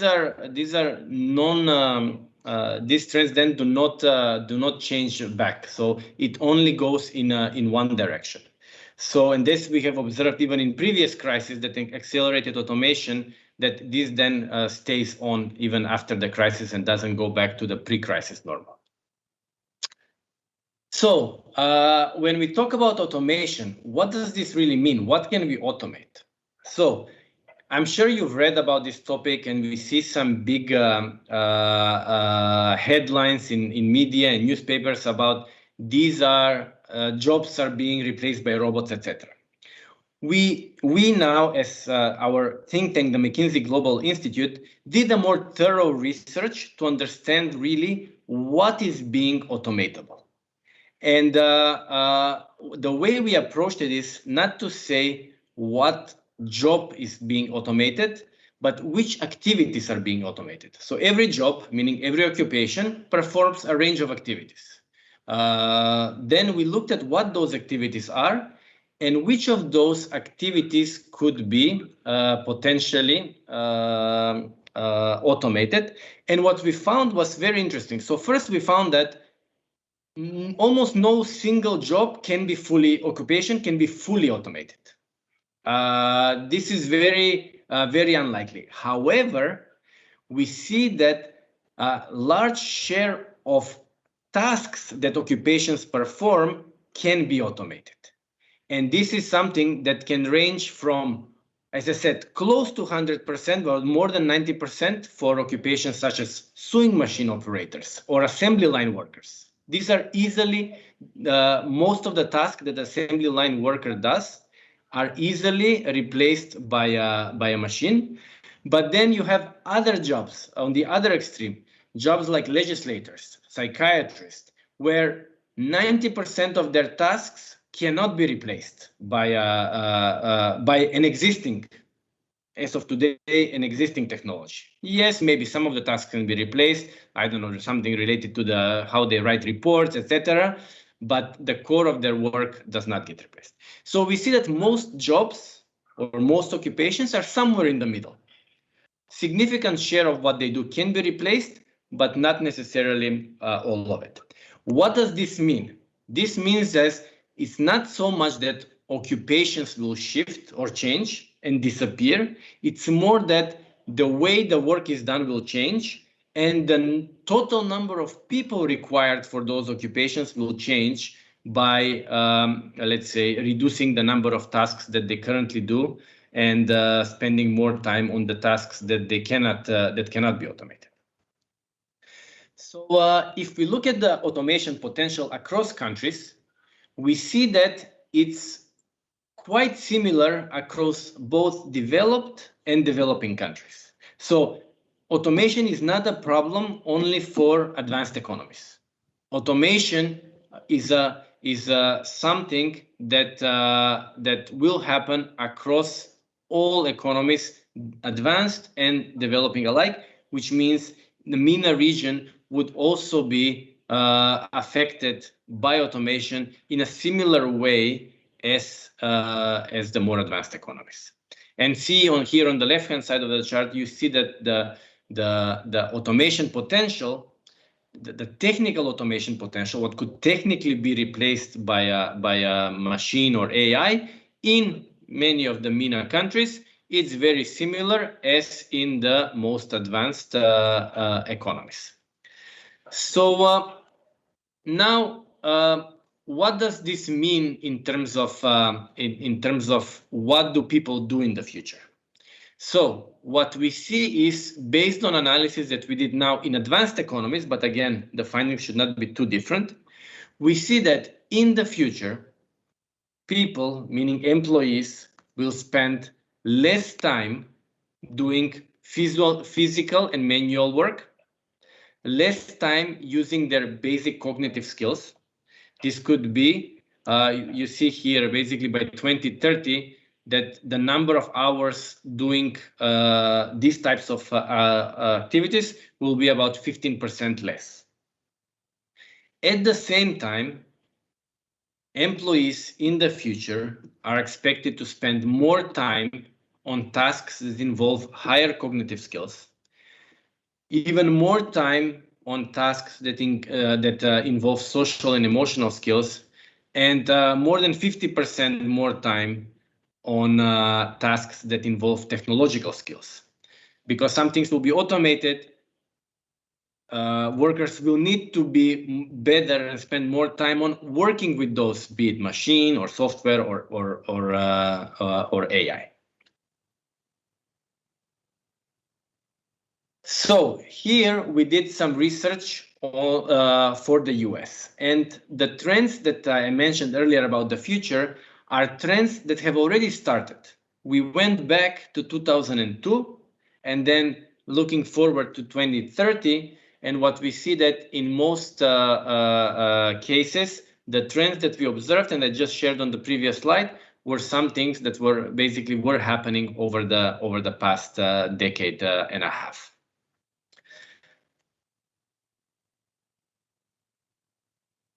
So, because, as I said, the number of the types of activities and occupation thus will change, that because some parts will be automated, the total number of hours worked and the total number of jobs will also shift because of this shift in the nature of the roles. So what does that mean? That means in total there will be number of occupations that will grow significantly, and then there will be number of occupations that will decline in terms of the number of people in that occupation. So in advanced economies, we did the research here for the US and Europe. The biggest increase we expected to see in the occupations that you see on the slide. You see at the very top is occupations that require technological skills, software developers. Then followed by that, we see roles that do not necessarily require, that are technological skills, but more of the higher cognitive and social and emotional skills. So a customer representative role, a sales representative role. These are types of roles that will grow because of how the nature of the economies will evolve. Then again, if you see the fourth role, it's again technical, a role that requires technological skills like computer analyst. And then the remaining ones are in the category of management. You have management analysts, operations managers, roles that will also increase because there will be a need for more of those because of the changing economic structure. That's so these are, let's say, the good news and the opportunities that somebody entering the labor market would be for somebody entering the labor market would be helpful to be aware of. Then at the same time, we have estimated which occupations are at the highest risk of seeing a significant decline in the number of hours worked, which means the number of people employed in that occupation. So, and these are also equally good to know because this would be what we call occupations at risk. So being in this role would put this at risk of automation, and that would mean for those currently in those roles at risk of losing those jobs and needing to move to different roles. So the biggest roles that we see going down in terms of numbers of people employed are those involved basic cognitive and physical skills. So office clerks, tailors, secretaries. We see these types of roles going down. Anything related to back-end function like word processor and typist, bill and account collectors. These are also types of roles where most of the activities could be automated. Hence, the number of people in the role are expected to go down. So then, if we talk about the disruptions, what is it that what will this mean in terms of what will the future of work trends mean? We talked about automation. We see that automation is something that will have basically maybe low impact for now for the Middle East on displacement and job creation, but will have high impact in terms of for any role knowing having tech skills. So because technological skills will grow as something that many occupations will need to use and have many more than today. Then the second trend around digitization, here we see that this is an important for the MENA region, especially for some countries, because if digital skills are lacking, then for many roles, those people who lack digital skills will not be suitable for many more roles than today. And then that puts both the existing workers at risk, and also that becomes then a key criterion, having digital skills for future job entrants that seek to go into those roles. Then what we also see as trends is basically online platforms for job search. We also here basically this is something that will have high impact in the future in terms of how job seekers find jobs. So therefore, this trend is also going to have important implication of future job seekers in terms of what will be their path to their job and how to be aware of using these platforms to make sure that you identify the right opportunities. Finally, entrepreneurship is another important trend because the changes, the automation and other technological changes are creating more opportunities for entrepreneurs, because the cost of entry in many sectors is becoming lower. This is one area where the MENA region seems to be relatively well positioned in terms of the entrepreneurial energy, entrepreneurial interest. It's relatively high, which is helpful for those who want to basically create a career by starting something on their own rather than seeking for a job as an employee. So now the last section will be forward-looking. We will talk about what would be the skills required and how to best position yourself for the future labor market. So we did some surveys, or we've this is not a survey we did. Previous work was for us. This is a survey that we found that showed that many of the youth are actually ill-prepared for the changes that are coming in the labor market, meaning not fully cognizant of the changes and the relative importance of those changes that are coming. And these are some of the key, what you see on the slide, some of the key numbers that we found. So if we think about the priorities for you as future labor market entrants, there are two areas to have in mind. One, the skills and attitudes required, and two, the knowledge areas required for the jobs of the future. And I'll speak briefly on both just to give you an idea of what these entail. So as I mentioned earlier, some skills will be needed or demanded way more in the future labor market, and others will be demanded much less. So on those that are going to be demanded much more, those are basically the ones with the rows with the blue color. Here, this gives you a sense of what those skills are. I talked about the categories earlier. Now let's talk about what these skills mean. So if we say technological skills, there will be a significant increase in the demand of technological skills.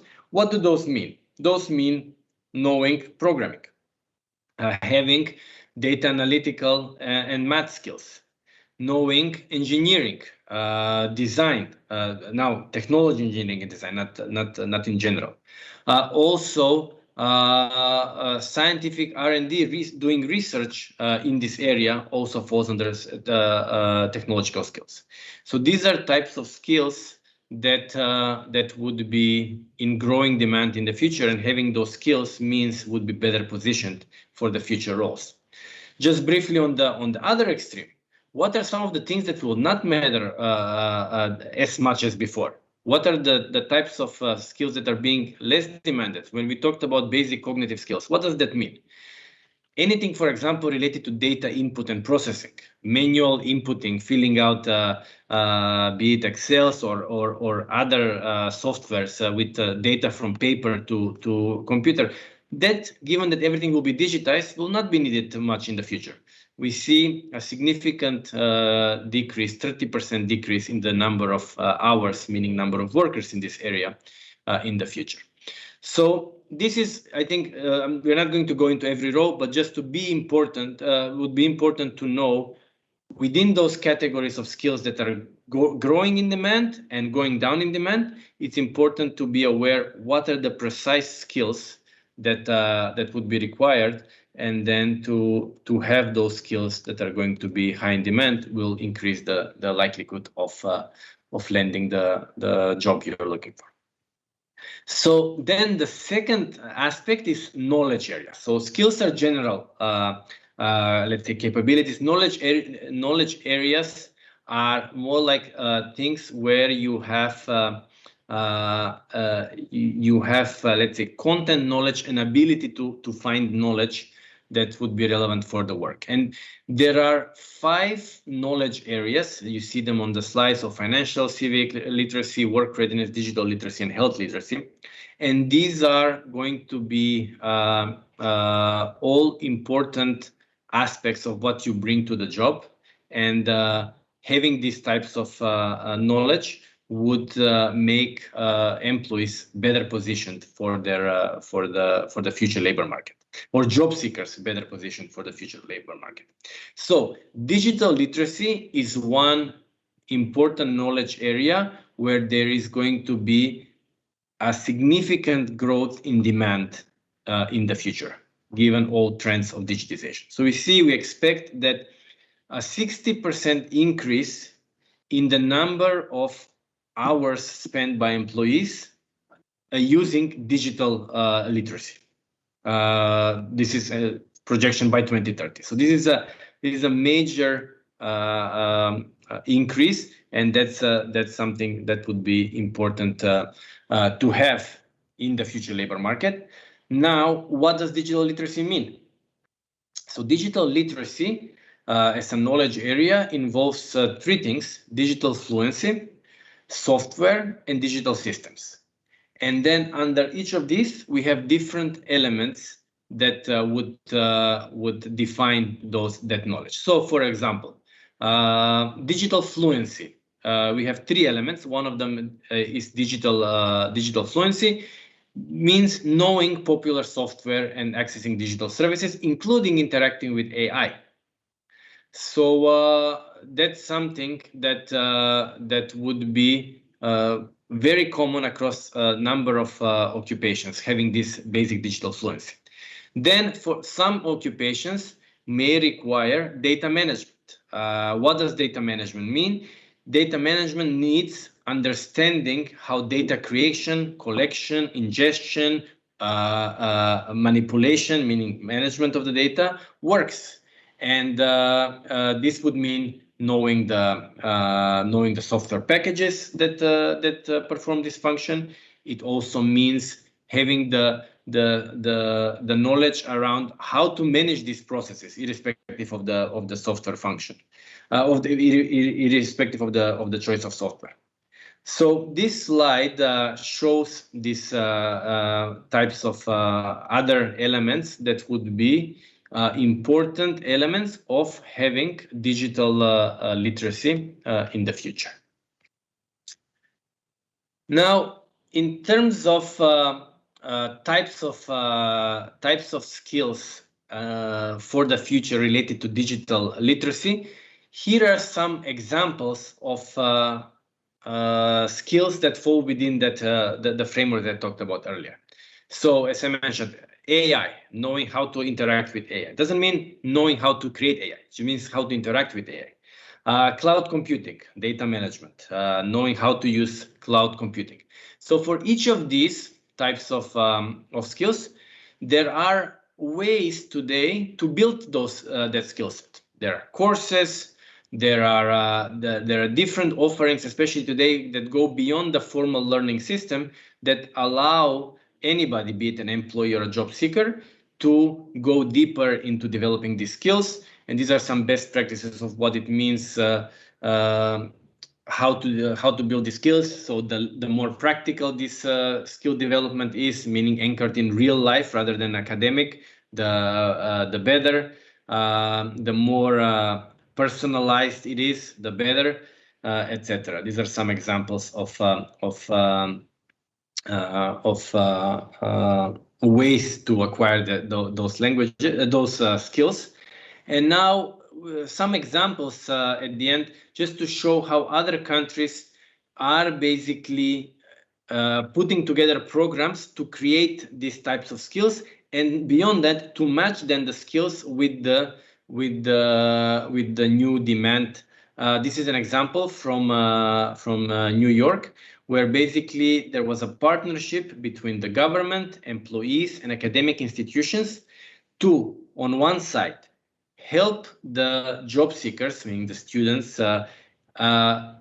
develop the skills that the employees need, especially digital skills and other skills that were important for the jobs that were being created, and then helping those students to put them in touch with to do basically matchmaking and put them in touch with the companies that were seeking for those skills.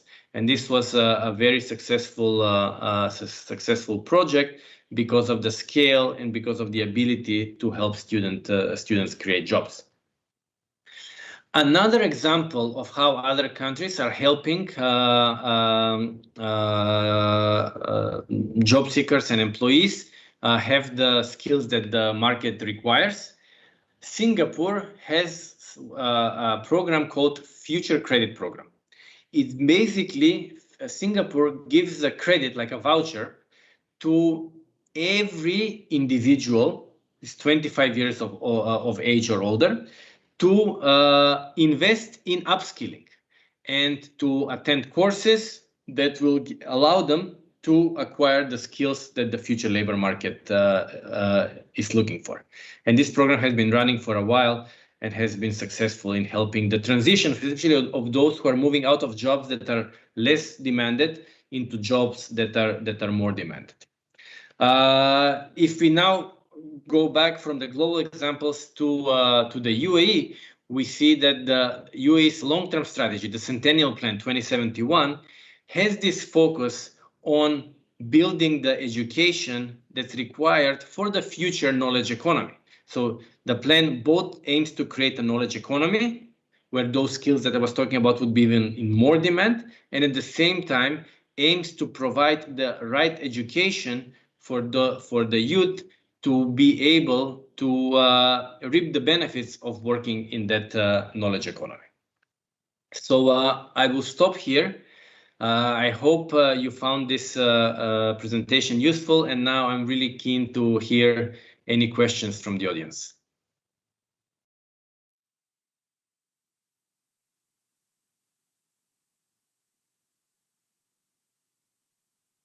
Thank you for the presentation and great insights, Borko. I personally believe that youth need to be aware of the challenges to be able to put plans forward to overcome them. Quoting your presentation, we are at a time where COVID-19 has further accelerated the pace and scale of automation. It is said that by 2025, the capabilities of machines and algorithms will be more broadly employed than in previous years. The skills that employees will need to perform their roles effectively will change, and that the future of work, in part due to automation, technology, and globalization that we are seeing today more than ever before, will pose the greatest threat to labor market stability. Thank you for great insights to help our youth understand the direction that the labor market is headed towards. We have received 2 questions from the audience that I will channel to you. The first is, what can youth do before entering the labor market to be most prepared for the opportunities? And the second question we have is, what jobs are likely to be most in demand in the UAE in the coming few years? Clear. So let's start with the first question. Thank you very much for this. What can you do? So I mentioned that we have a good view on what will employers ask in the future labor market.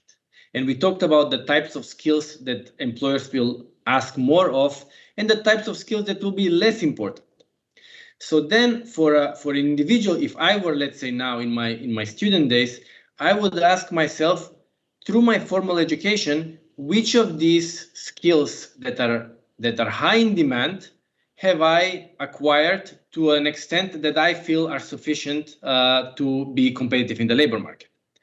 And what are the skills that I can further build on, where I can go beyond what the formal education is providing to be even more equipped or better equipped with these skills that are going to be high in demand. And then I would find ways how to invest in basically building those skills. As I said, today's learning opportunities are much higher than, let's say, 10 years ago. Why? Because we have programs that are offering online, we have MOOCs, we have NGOs, we have that offer capability building, we have government programs that offer capability building beyond the formal education.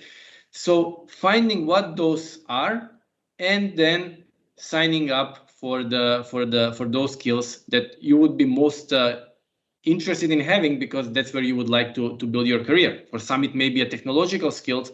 For others, it will maybe skills related to, let's say, social or emotional skills, because you want to go into a sales job. So that would be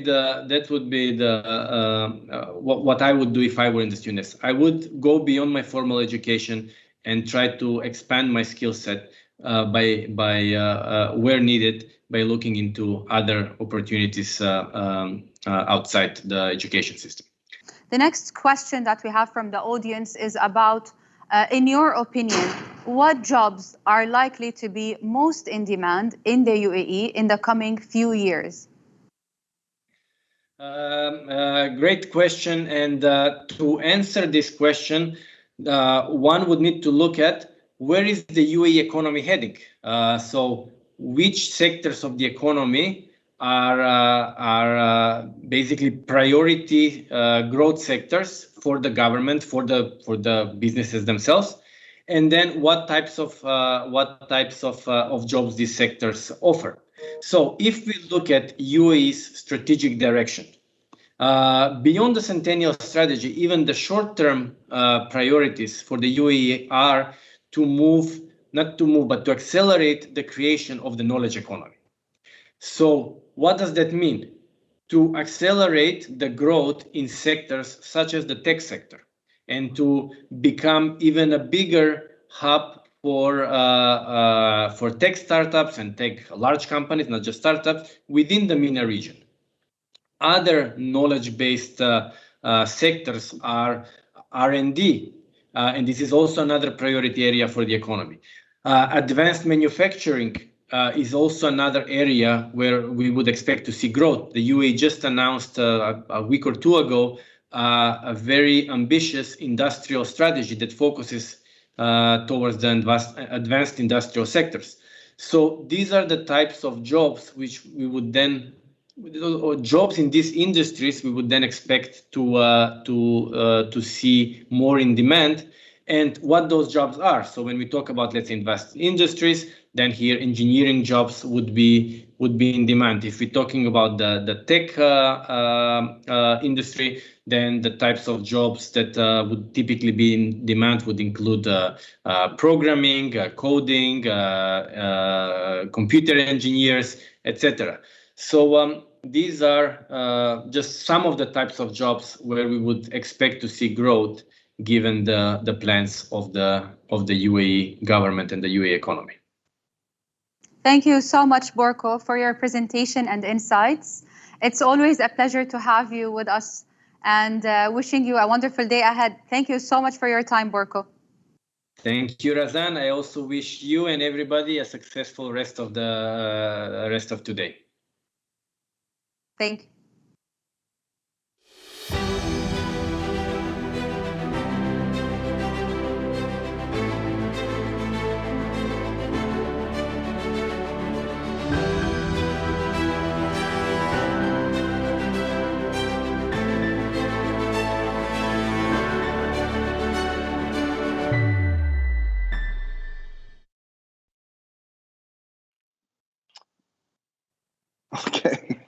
Sorry, the technical issues there. Do apologise.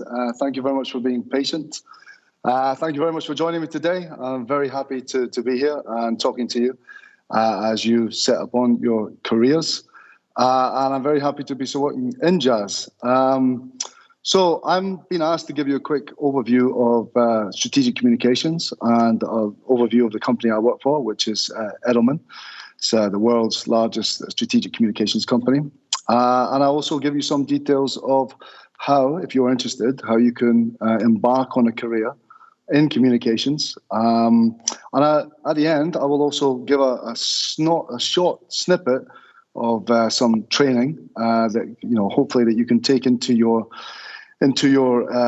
pursuit of careers. We're going to give you an overview of how some of the world's best brands approach communications using clear, concise, and consistent messaging. And hopefully you'll be able to take that into your job pursuit. And then towards the end, we'll also have an opportunity for you to ask some questions. So before I kind of start, I'll just give you a little bit of information about myself. I'm the MD for Edelman. I'm the MD of the Middle East region. I've been in Edelman now for 2 years. I'm actually coming up for my second anniversary. It's been sometimes the longest 2 years I've ever lived because of the challenges of COVID and supporting our clients through what has been a very, very challenging time for businesses. And also some of the times the quickest. But that's kind of the world of communications. If you join me and my colleagues in taking a career in communications, you'll soon find that out for yourself. So my job at Edelman is to really drive forward the corporate reputation part of the business. And a key part of that means that I work with our teams to support some of the largest brands in the region, everything from Badla to the Public Investment Fund to Majid Al Futtaim, to some of the world's largest brands such as KFC. And essentially, a big part of what we try and do is to manage and promote the reputation of these businesses as they try and engage with different stakeholders, whether that be internal stakeholders, being employees, or whether it be external stakeholders, whether it be new customers or government officials, etc. I'm very passionate about what I do. I believe that I'm an expert in crisis communications and delivering training for key spokespeople around the region. And I'll be able to give you some examples of that in a couple of minutes. We'll go through some examples. But I've been in the region for 13 years, although Edelman at 2, but in the region for 13 years. And in that time, I've been working across the region from KSA, Abu Dhabi, Dubai, Oman, Egypt, into North Africa as well.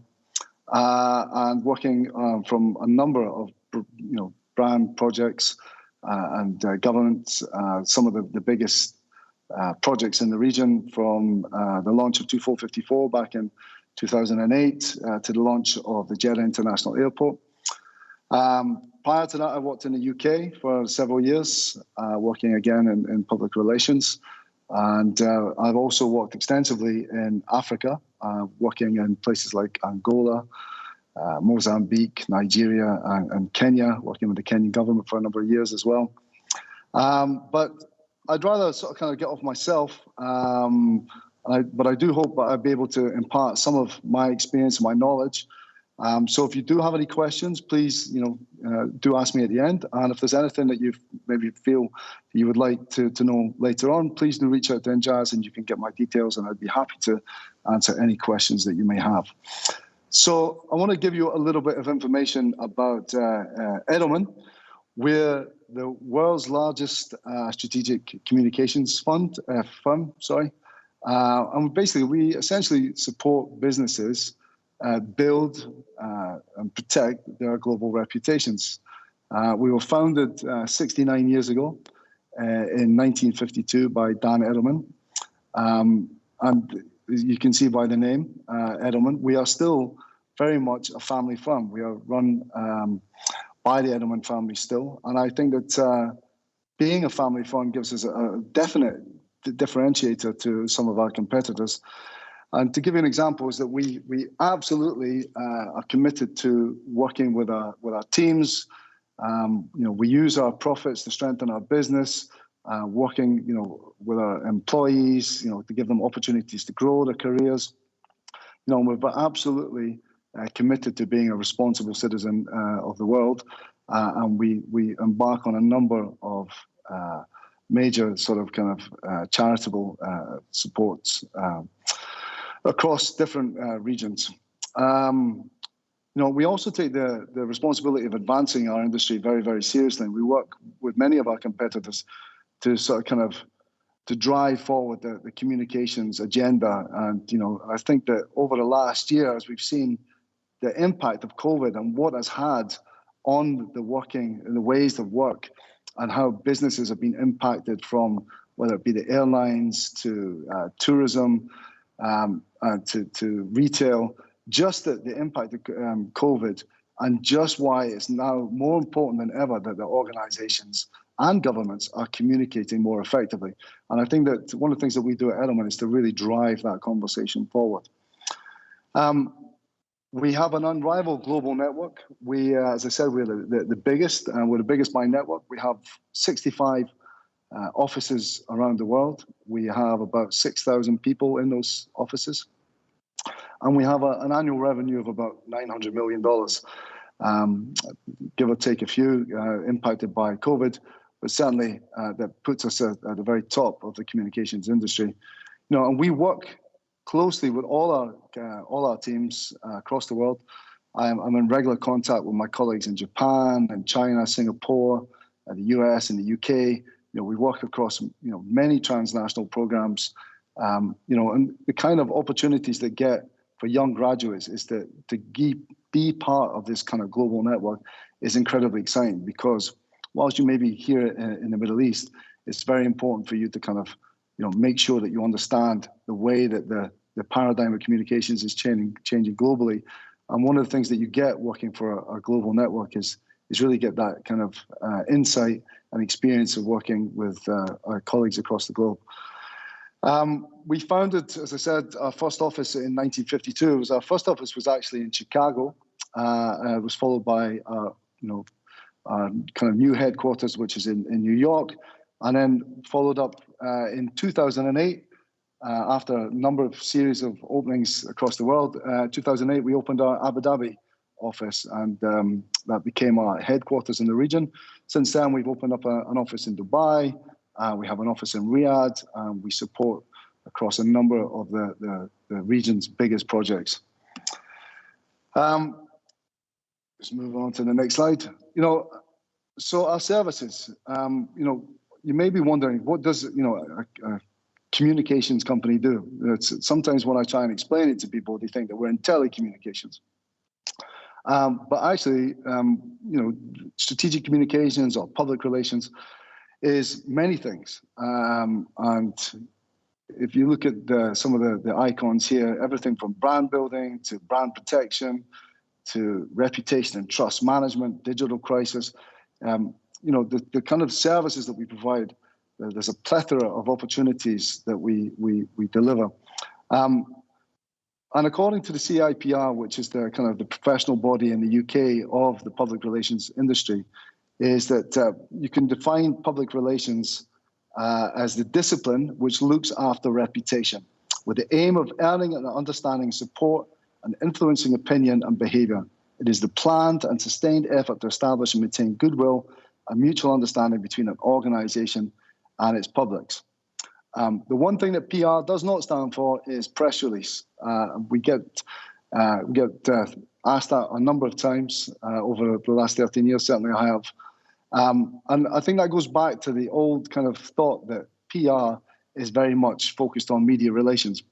But the paradigm of communications has changed with the 24/7 digital media, with the fact of social media, that the paradigm of communications has changed. So we look at engaging stakeholders and audiences across all different platforms.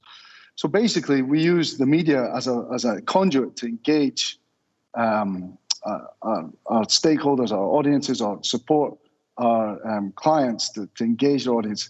But if we find that there's a different or better way to engage them, then that's what we do. We're not defined by just the old ways of doing things.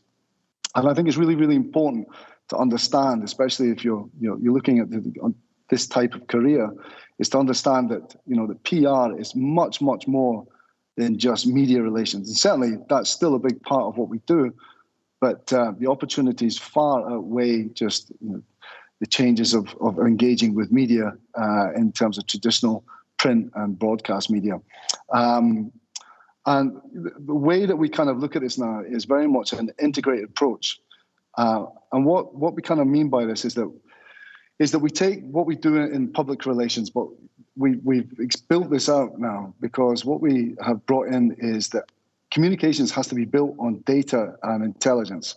Otherwise, you're just guessing at what you're going to communicate for your clients. We work very closely with our data and intelligence team and supporting them. We have a planning team that take the insights and data and build detailed strategies. We work very closely with our creative department and then take this and visualize the kind of strategies that we're trying to do. Then we also work very closely with our digital team to make sure that we're engaging across digital platforms.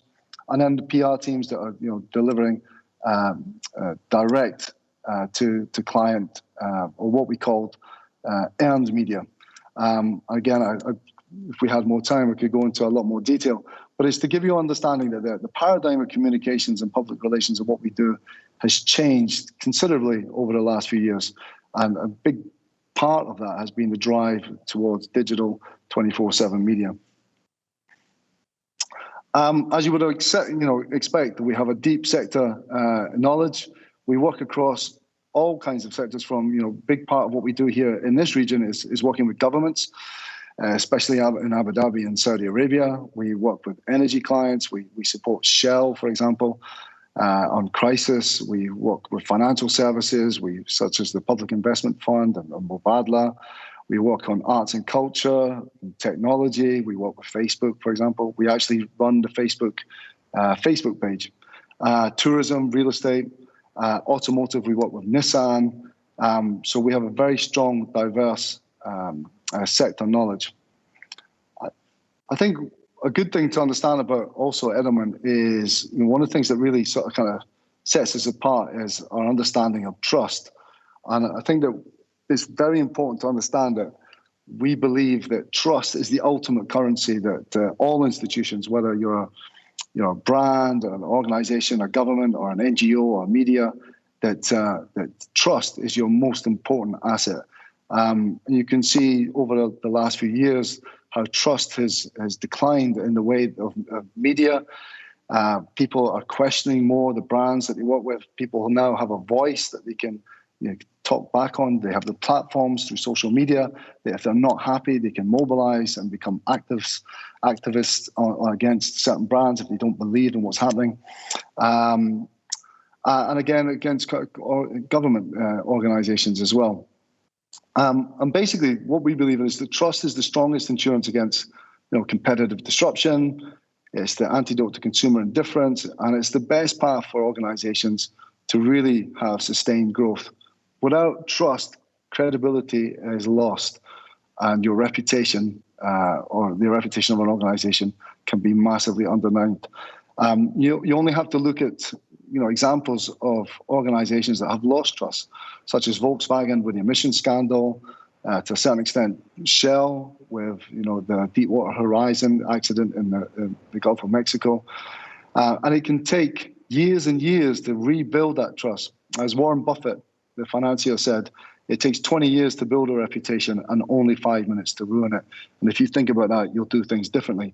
And a big part of that is how you communicate the trust to your audiences and your stakeholders.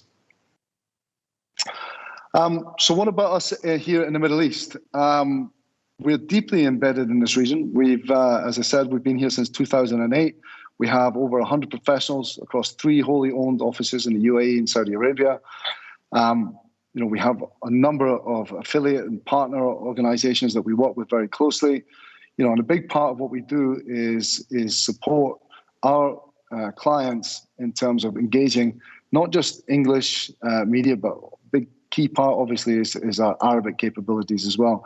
So we're looking for, opportunities for young Arab speakers to get involved, the opportunities that exist within the organization and the industry. We keep some great company. As you can see, some of the biggest brands here in the region, working from Mubadala, Sagia, Majid Al Futtaim, also to some of the world's biggest brands such as Nissan, KFC, Facebook, LinkedIn, etc. And rather than sort of kind of just going over them, I'd like to give you some examples of the kind of work that we actually do for this. And one of the key projects that we've worked on recently was the launch of the Abrahamic House up in Abu Dhabi. And I think what's interesting about this is just giving you the kind of breadth of what communications actually delivers on, through few slides, is to give you this kind of breadth of the type of work that you can be working on in terms of communications. So in 2019, we were asked to support the launch of the Abrahamic Family House up in Abu Dhabi. This was going to be a dedicated religious center that will bring together the three Abrahamic faiths for the first time in the UAE. It was going to be a house of Islam, a house of Christianity, and a house of Judaism. We worked with the Abu Dhabi teams to launch this in New York. To faith leaders, we worked with our New York offices to identify key stakeholders who come to be part of this major event. We're working with the team in Abu Dhabi to launch in Abu Dhabi as well. So you could see that the breadth of what we were trying to achieve, and also given the political sensitivities around this was the first time something like this had been achieved. And so our team worked very, very closely to make sure that we were very detailed in the messaging that we were delivering, and also in terms of the kind of content and the media that we were engaging with. We also work with Virgin Hyperloop. We support them. We're working with them in driving their engagement with governments, so working very closely with the Saudi government. We were instrumental in building a connection with the Ministry of Transport in Saudi that led to the development of a landmark study that talked about the economic impact that the Hyperloop could have on the economy of Saudi Arabia.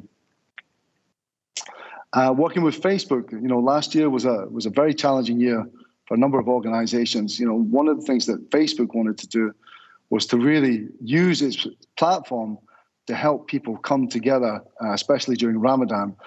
But obviously, given the fact that many people were locked down and were having to self-isolate, this wasn't possible. So we supported Facebook to deliver and launch a campaign called Ramadan Together Apart, which was basically to try and use Facebook and communicate to people that Facebook could be a way and a means of bringing people and communities together.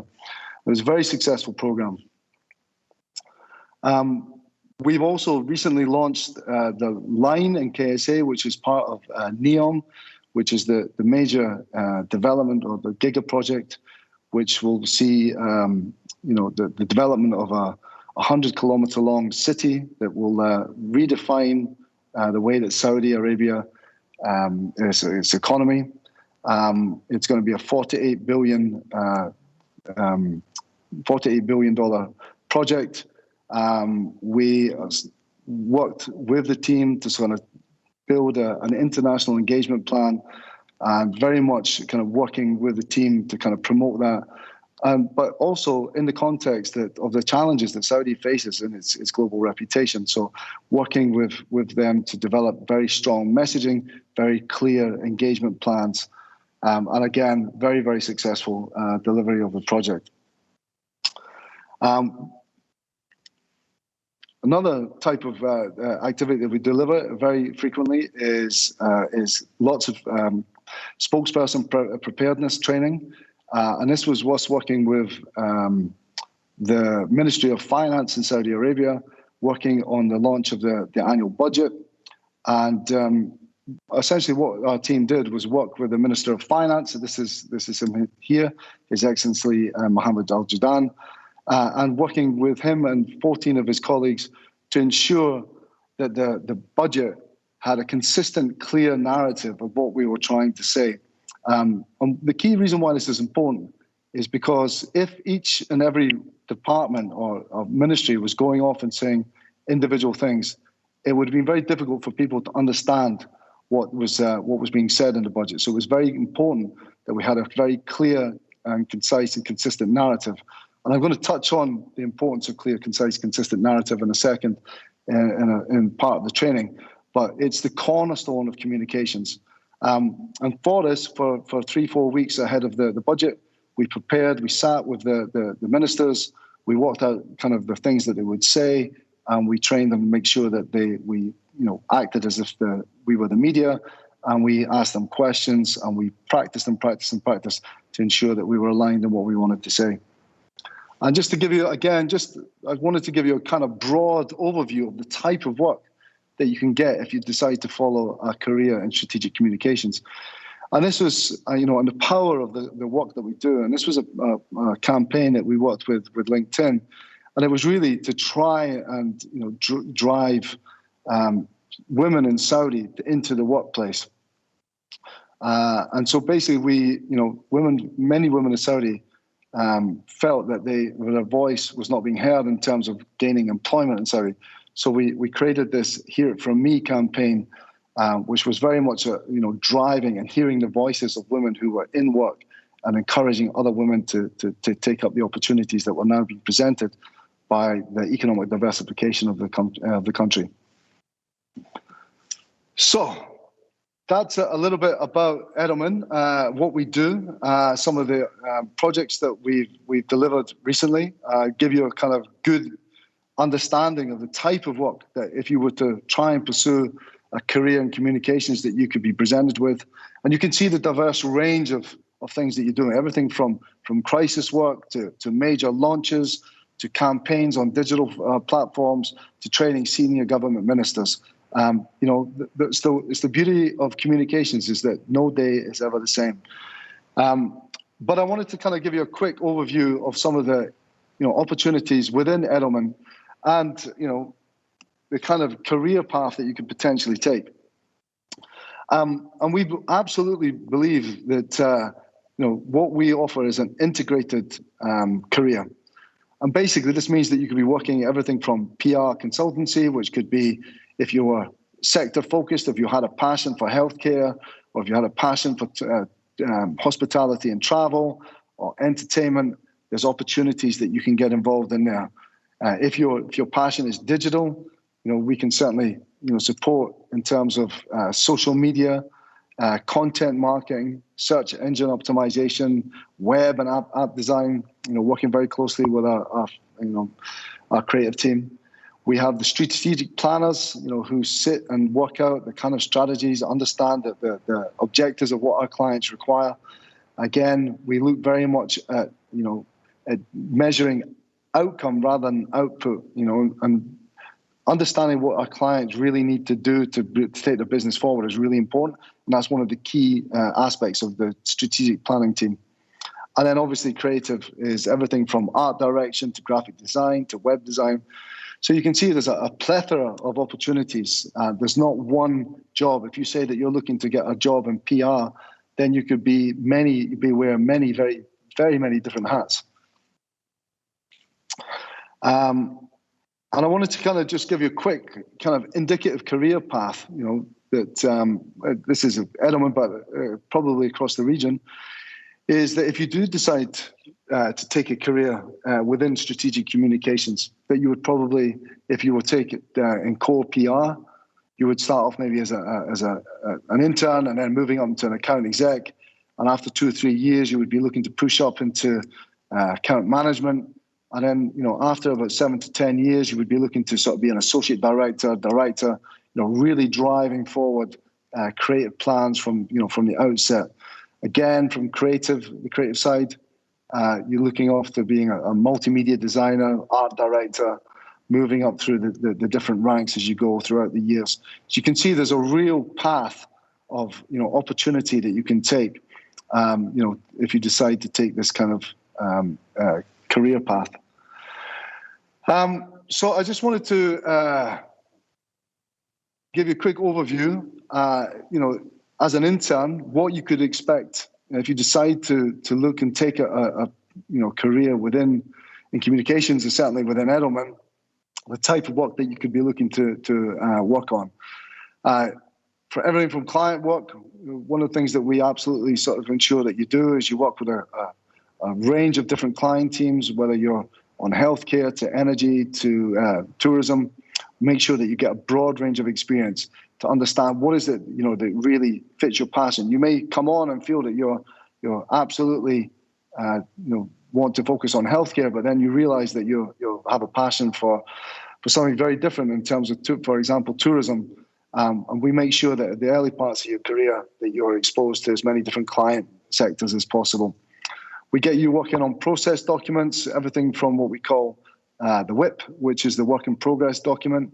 And basically, this is kind of the documents that we help to manage, client manage, the different deliverables that we need to give for clients, everything to monthly reports.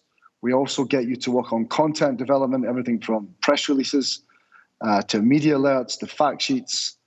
A big part of what we get young interns and current execs to do is to really build up the network of relationships with key media. A big part of that is to understanding how to pitch stories, when to pitch stories, how to sell in a story, how to monitor effectively, how to then bring all that together and make sure that you really deliver value for your client by showing them, what the extent of what their engagement was. It's not enough just to give them a clipping book, but you need to sort of kind of present to them what was the value in issuing a certain bit of content. Everything then to presentation skills. You help you develop your portfolio. And the biggest thing I can say to anybody who's looking to develop a career in communications is from an early outset, start to build your network. It's a very small industry here in the Middle East. And one of the key things that you really want to be doing is to really building this strong network, understanding who you should be looking out for, how you can, because you'll find that you'll be working with one person maybe in one agency, maybe in a few years you may be the client and you'll be looking to bring on an agency to support you. So that kind of gives you some details of if you were interested in being an intern with us. And if you are and you would like to send your CV, there's the Middle East recruitment at edelman.com, but I'm sure the INJAZ team will happily provide you with the details. But I just wanted to sort of kind of, before we kind of got off that, is to really just, give you an insight to the values and the vision that drives us as Edelman. And we've got this video here that really kind of sets out just what makes Edelman, a different type of agency to some of our competitors. And again, I think this is really down to the fact that we are still very much a family-owned business. And this comes across when you see our current global CEO, Richard Edelman, talking about his father, Dan Edelman, and a number of other people, senior people across the Edelman business, talking about Dan Edelman and the values and the vision that he set forth for the business.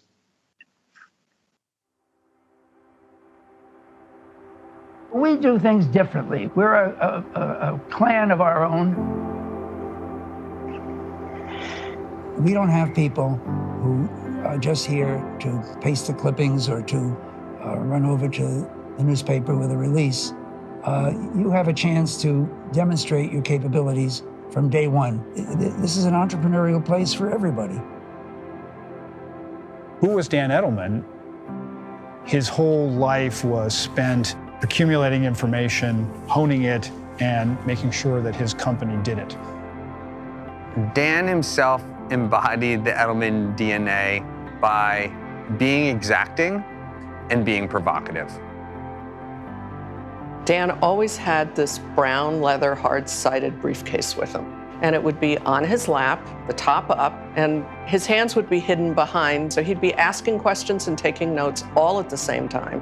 One of my first encounters with Dan was to go into a meeting and realize I needed a notebook and I needed to be taking notes. You never show up to any meeting without a notebook and a writing utensil. And so I brought a pen. He caught me once taking notes on my BlackBerry. That totally frustrated him. Because in the relaying of the notes, you're controlling the future. What's interesting is that as our focus on communications has expanded and evolved, the principles that Dan founded the organization on remain the same. It's about this commitment to quality. It's the ability to take calculated risks. I think tenacity. Having an entrepreneurial spirit. I think about our independence and it allowing us to stay laser focused on investing in our people, but also investing in our clients and what's right for our clients. That hunger, that entrepreneurial drive, that need to always win and to grow, I think those things really speak very strongly.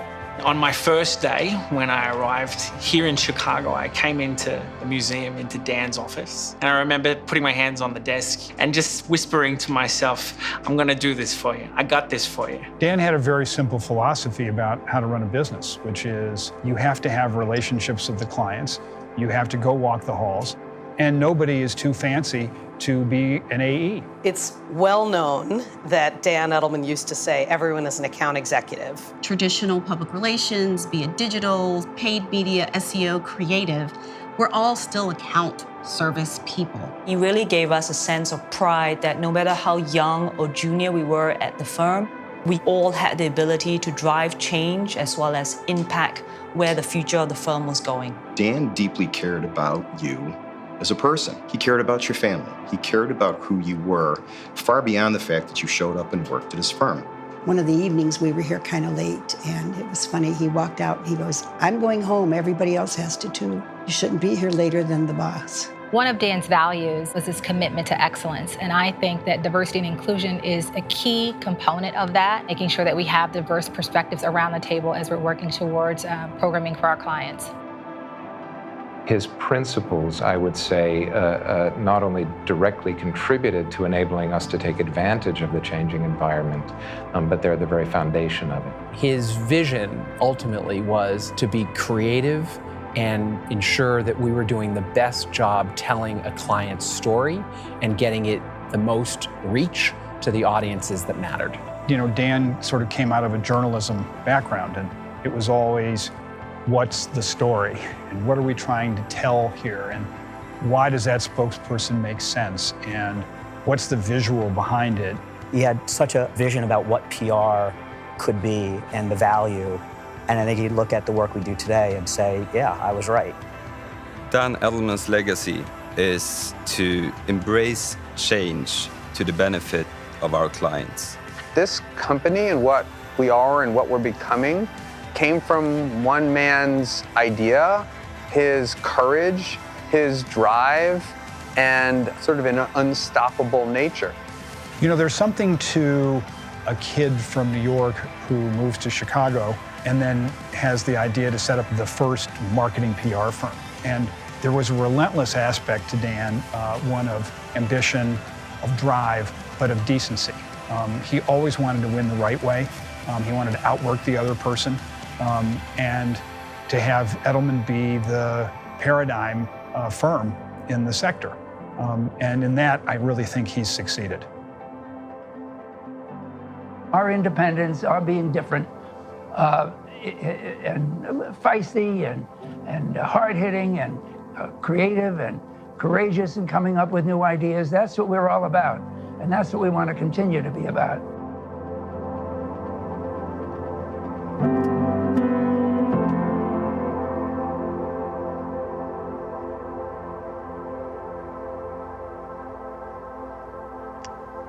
Okay, well, thank you very much for watching that. I hope you enjoyed that. Give you good insight to the vision and values that drive us at Edelman.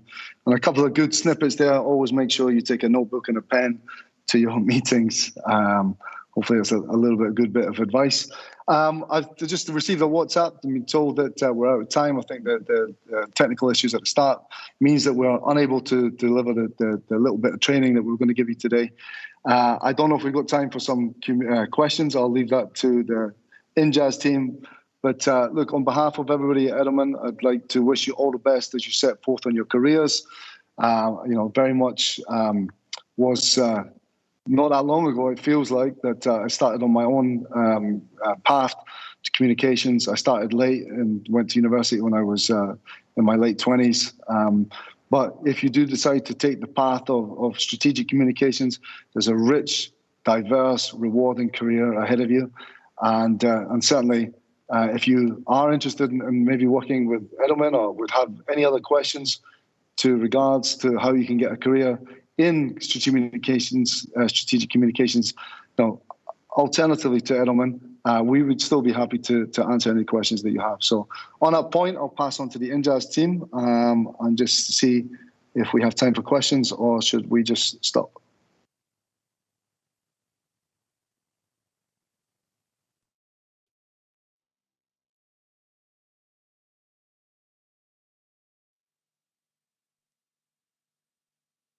Hello everyone, my name is Habiba.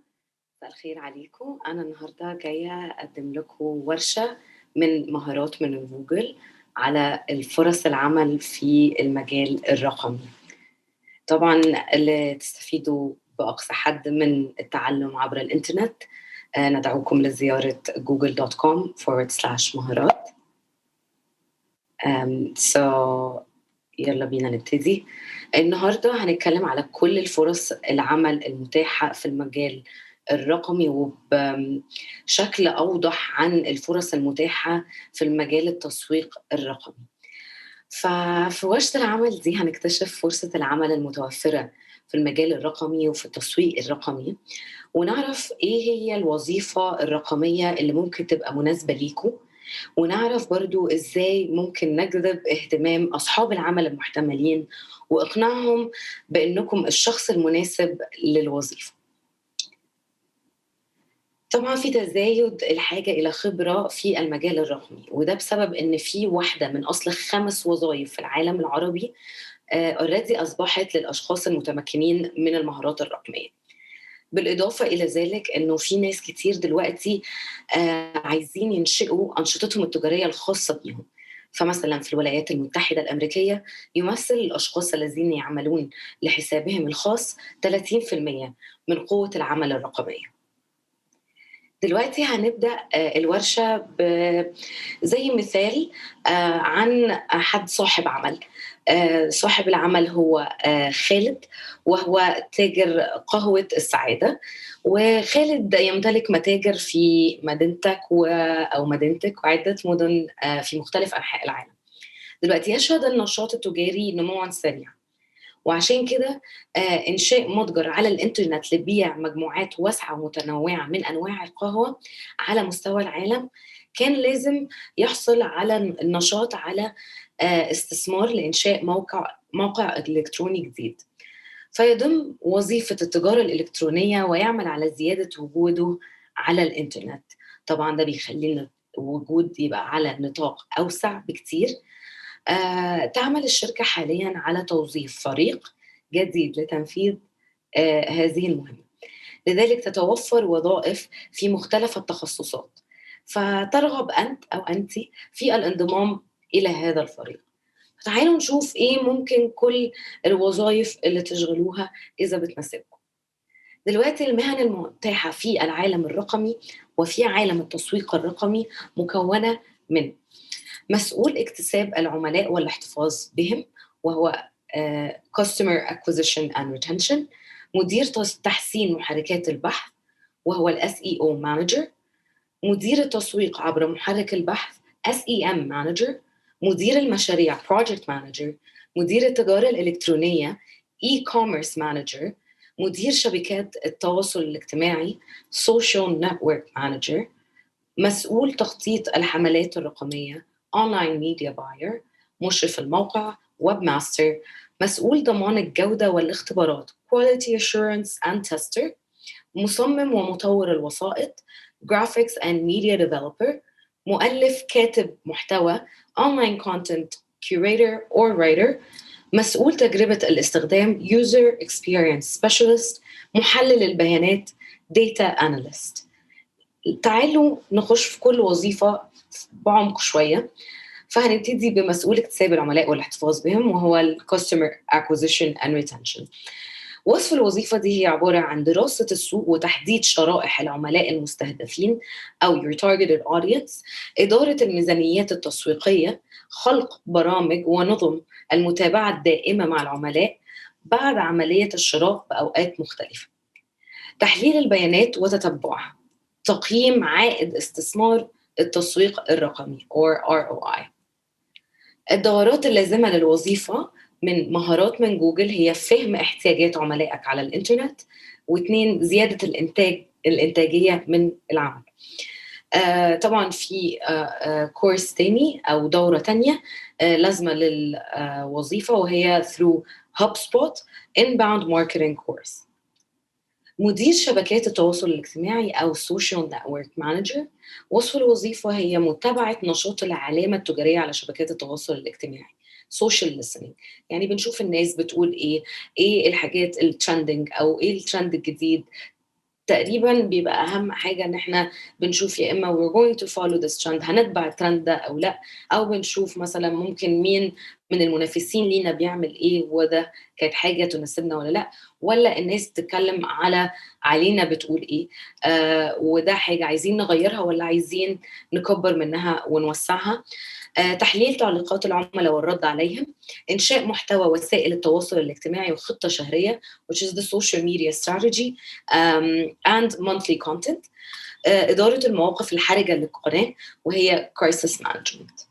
الدورات اللازمة للوظيفة من مهارات من جوجل: فهم احتياجات عملائك على الإنترنت، زيادة الإنتاجية في العمل، الانتقال بالنشاط التجاري للإنترنت، Hootsuite Academy Social Marketing Training.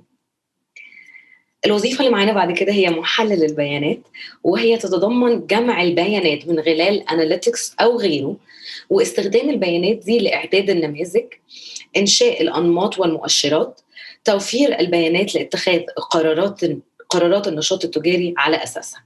طبعا بعد ما بنجمع البيانات وبنحللها بيبتدي يبقى عندنا أكتر من نموذج ممكن نبص عليه، وبسبب البيانات وبسبب تحليل البيانات بنقدر نعرف إيه القرارات اللي لازم ناخدها للنشاط التجاري. الدورات اللازمة للوظيفة هي من مهارات من جوجل، مقدمة عن أساسيات تعلم الآلة، مقدمة عن أساسيات الرموز البرمجية، وأساسيات التسويق الرقمي. جوجل أكاديمي جوجل أناليتكس سيرتيفيكيشن. مدير تحسين محركات البحث أو CEO Manager، وصف الوظيفة هو تقييم ما ترصده برامج الروبوت والعنكبوت وتقديم المقترحات، مراقبة أداء الموقع الإلكتروني بما في ذلك ترتيب عدد الزيارات والفهرسة، إجراء تحليل الكلمات الرئيسية والترتيب والفهرسة، تحليل المحتوى لرصد كثافة الكلمات الرئيسية وعدد الكلمات والأوصاف التعريفية، العلامات الوصفية. طبعا زي ما انتم عارفين لما بتيجي تعمل سيرش أو بتبحث عن أي حاجة على الإنترنت بيبقى ساعات في keywords معينة أو في كلمات معينة الناس بتبحث عنها كتير، فطبعا إن أنت تحلل الكلمات الرئيسية دي أو ترتيبها أنا أسفة أو ترتيبها أو فهرستها، ده بيبقى شيء مهم جدا وبيساعد الويب سايت بتاعك إنه يبقى في رانكينج أحسن أو في مكان أحسن through جوجل. الدورات اللازمة للوظيفة هي مهارات من جوجل، مقدمة عن أساسيات الرموز البرمجية، أساسيات التسويق الرقمي، والترويج باستخدام المحتوى. جوجل جايد هو SEO Starter Guide. دلوقتي ال SEM Manager أو مدير التسويق عبر محرك البحث. تطوير مقترحات لشبكة البحث لأحدى الشركات من خلال إجراء عمليات بحث عن البيانات الكلمات الرئيسية وتقييمات الجودة وتقارير عدد الزيارات. استخدام البيانات التي يحللها أخصائي التسويق عبر محرك البحث، وتفسير الأرقام وغير ذلك من العناصر إلى بيانات لتطوير استراتيجية عامة للتسويق على الإنترنت. الدورات اللازمة للوظيفة هي مهارات من جوجل، تعزيز حضورك على الإنترنت، وأساسيات التسويق الرقمي، ترويج باستخدام المحتوى، ومن جوجل أكاديمي AdWords SEM Course. مؤلف أو كاتب المحتوى Content Writer or Curator.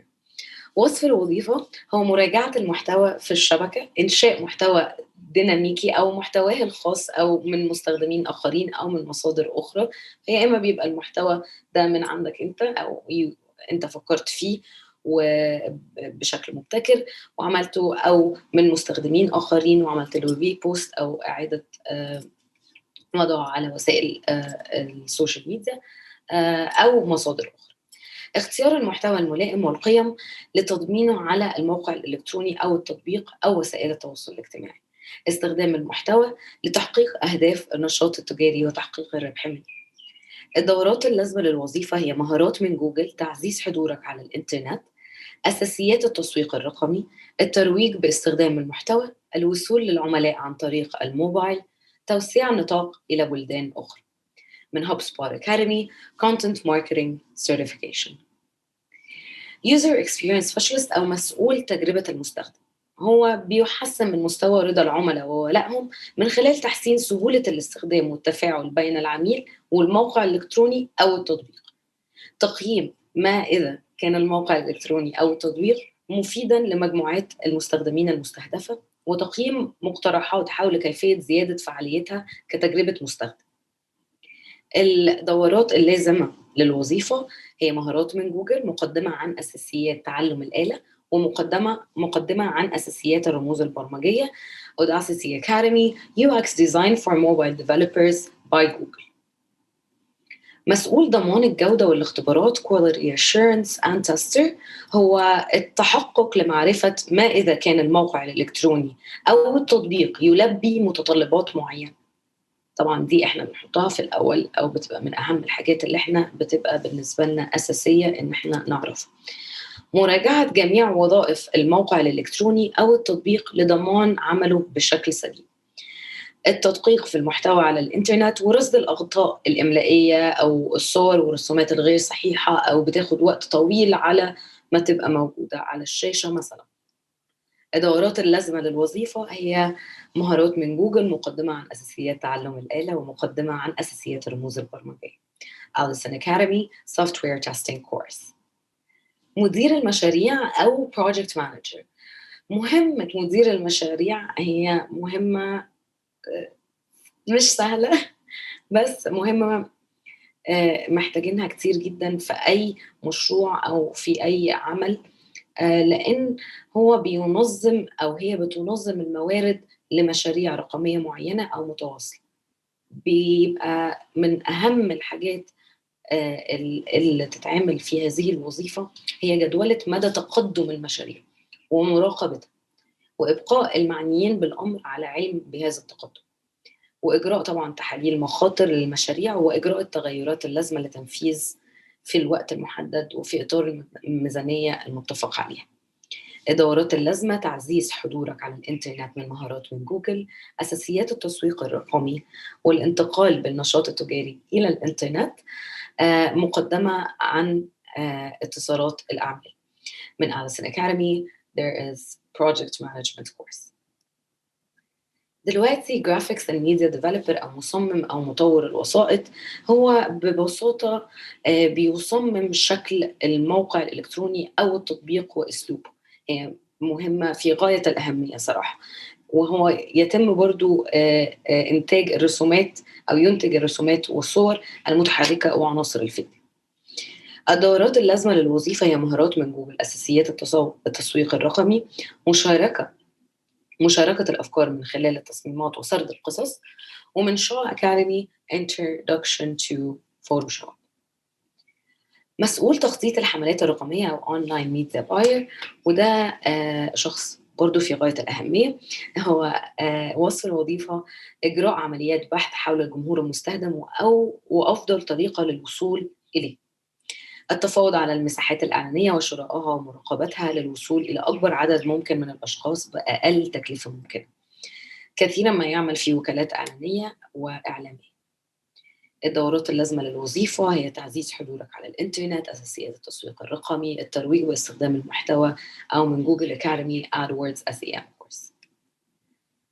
E-commerce Manager أو مدير التجارة الإلكترونية، وظيفته الإشراف على المبيعات والوجود على الإنترنت، ضمان وجود صورة ذهنية متسقة للعلامة التجارية تجذب العملاء من خلال تشجيع المبيعات على الويب، الإشراف على فريق من مصممي الويب ومطوري البرامج الذين ينشئون نظام المعاملات على الإنترنت ومظهر الموقع الإلكتروني.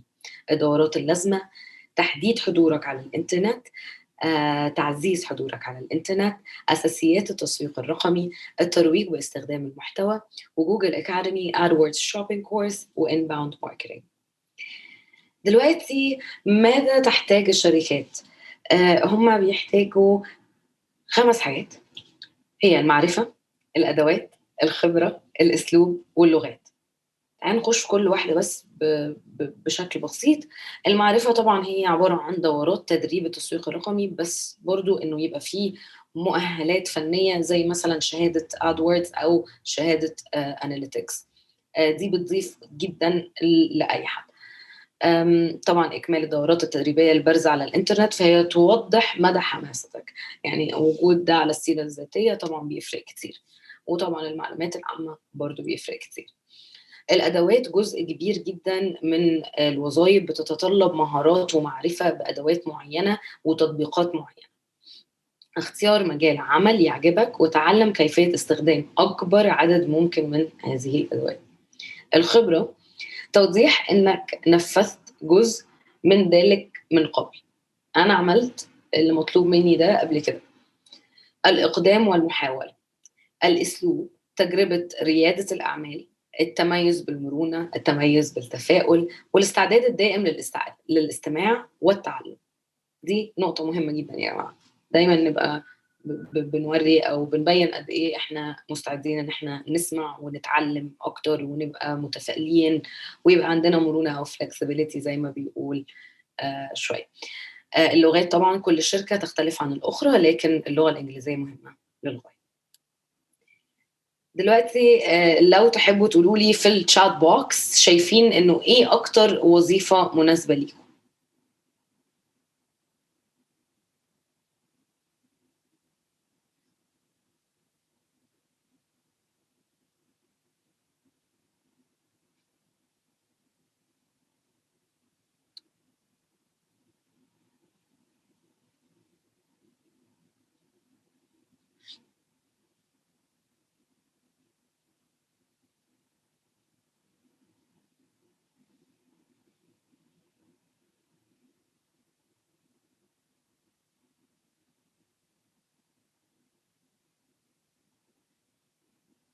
أوكي.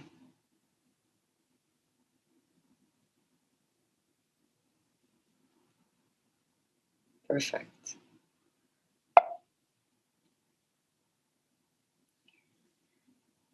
المحتوى اللي هيتعيّن إنه يبقى موجود في الCV أو السيرة الذاتية، إنه نكتب وصف أساسي وواضح عن نفسنا، يعني خبير بكذا، يكرّس حياته لكذا، متحمّس لكذا. طبعًا يبقى روابط لموقع ملفك الشخصي الاحترافي الAbout Me section or LinkedIn يبقى موجود. صِف مهاراتك ونجاحك أولًا. ركّز رسالتك، مش لازم كل حاجة وركّزي رسالتك، مش لازم كل حاجة عملناها تبقى مكتوبة. ممكن تبقى بشكل واضح وصريح على بالذات الوظيفة اللي إحنا عايزينها. ميّز نَفْسك طبعًا أو ميّزي نَفْسِك بوضع اهتمامات وإن بإمكانك إضافة قيمة adding value is very important. تأكد من استخدام الكلمات الرئيسية الملائمة للوظيفة اللي بتستهدفها. وطبعًا في تمييز شكل السيرة الذاتية ذات نَفْسها. يعني إيه ملف الشخصي على الإنترنت؟ هو إجراء عمليات بحث عن هويتك الرقمية، إيه اللي بيشوفوه الناس لمّا بييجوا يدوّروا عنك. تصميم خطة وتعديل ملفاتك الشخصية أو ملفاتك الشخصية على الإنترنت وشبكات التواصل الاجتماعي ليكون لك أسلوبك الشخصي المميز. التميز بالنشاط على شبكات التواصل الاجتماعي، إضافة معلوماتك إلى منصات الوظائف على الإنترنت.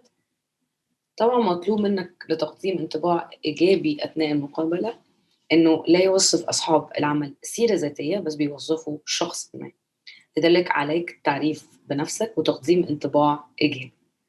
إجراء عمليات بحث عن الشركة وتوضيح كيف يمكنك إيجاد قيمة في حال الانضمام إليها. قد لا تكون الشركة المناسبة لك، لذا اطرح أسئلة خلال المقابلة لمعرفة المزيد. الاستعداد للمقابلة من خلال تقمُّص الأدوار مع الصديق. بناء خبرتك الشخصية من المفيد أن تعرف النظرية، لكن عليك أن تتدرب. فساعد حد مثلًا صديق أو قريب تصميم موقع إلكتروني بأدوات مجانية زي ويكس أو ووردبريس أو ماجنيتو، إعداده لتحسين محركات البحث والتحليلات، تجربة التسويق عبر محركات البحث بميزانية يومية، يعني ممكن يبقى $3 حتى في اليوم، قياس النتائج ومتابعة التحسين، استخدامه كإثبات لإمكانياتك في المقابلة. إيه الخطوات التانية؟ إنه ممكن تحدد أو تحددي 3 أشياء يمكنك أن تفعلها بعد ذلك لتحظى بمكانة أفضل في سوق التسويق الرقمي. رحلة البحث عن الوظيفة بقت أسهل بكتير مع ميزة من جوجل، وهي تعاوننا مع 11 بوابة عمل تغطي وظائف زي إمبرويتك، نوفو جوب، وظوف، بيوت، جوبزا، ليمون، جولف تالنت. بليز شاركنا رأيك وشاركينا رأيك عن الدورة من خلال اللينك ده أو ولو عندكم أي أسئلة بليز اسألوني على الشات بوكس. في حالة أنتوا ما رحتوش لسه على مهارات من جوجل، فهي google.co/مهارات، وهي توفر لك برنامج مهارات من جوجل، دورات تدريبية مرنة ومخصصة لتزويدك بالمهارات الرقمية اللازمة لمساعدتك على تنمية مسارك الوظيفي أو نشاطك التجاري. طبعا دي هيبقى شكل الورشات على مهارات من جوجل، وبيجي لكم شهادة معتمدة ممكن تعملوا لها أبلود على زي لينكد إن أو أي حتة. متشكرة جدا لاستضافتكم ليا، وبرافو. قولوا لي لو في أي أسئلة. شكرا.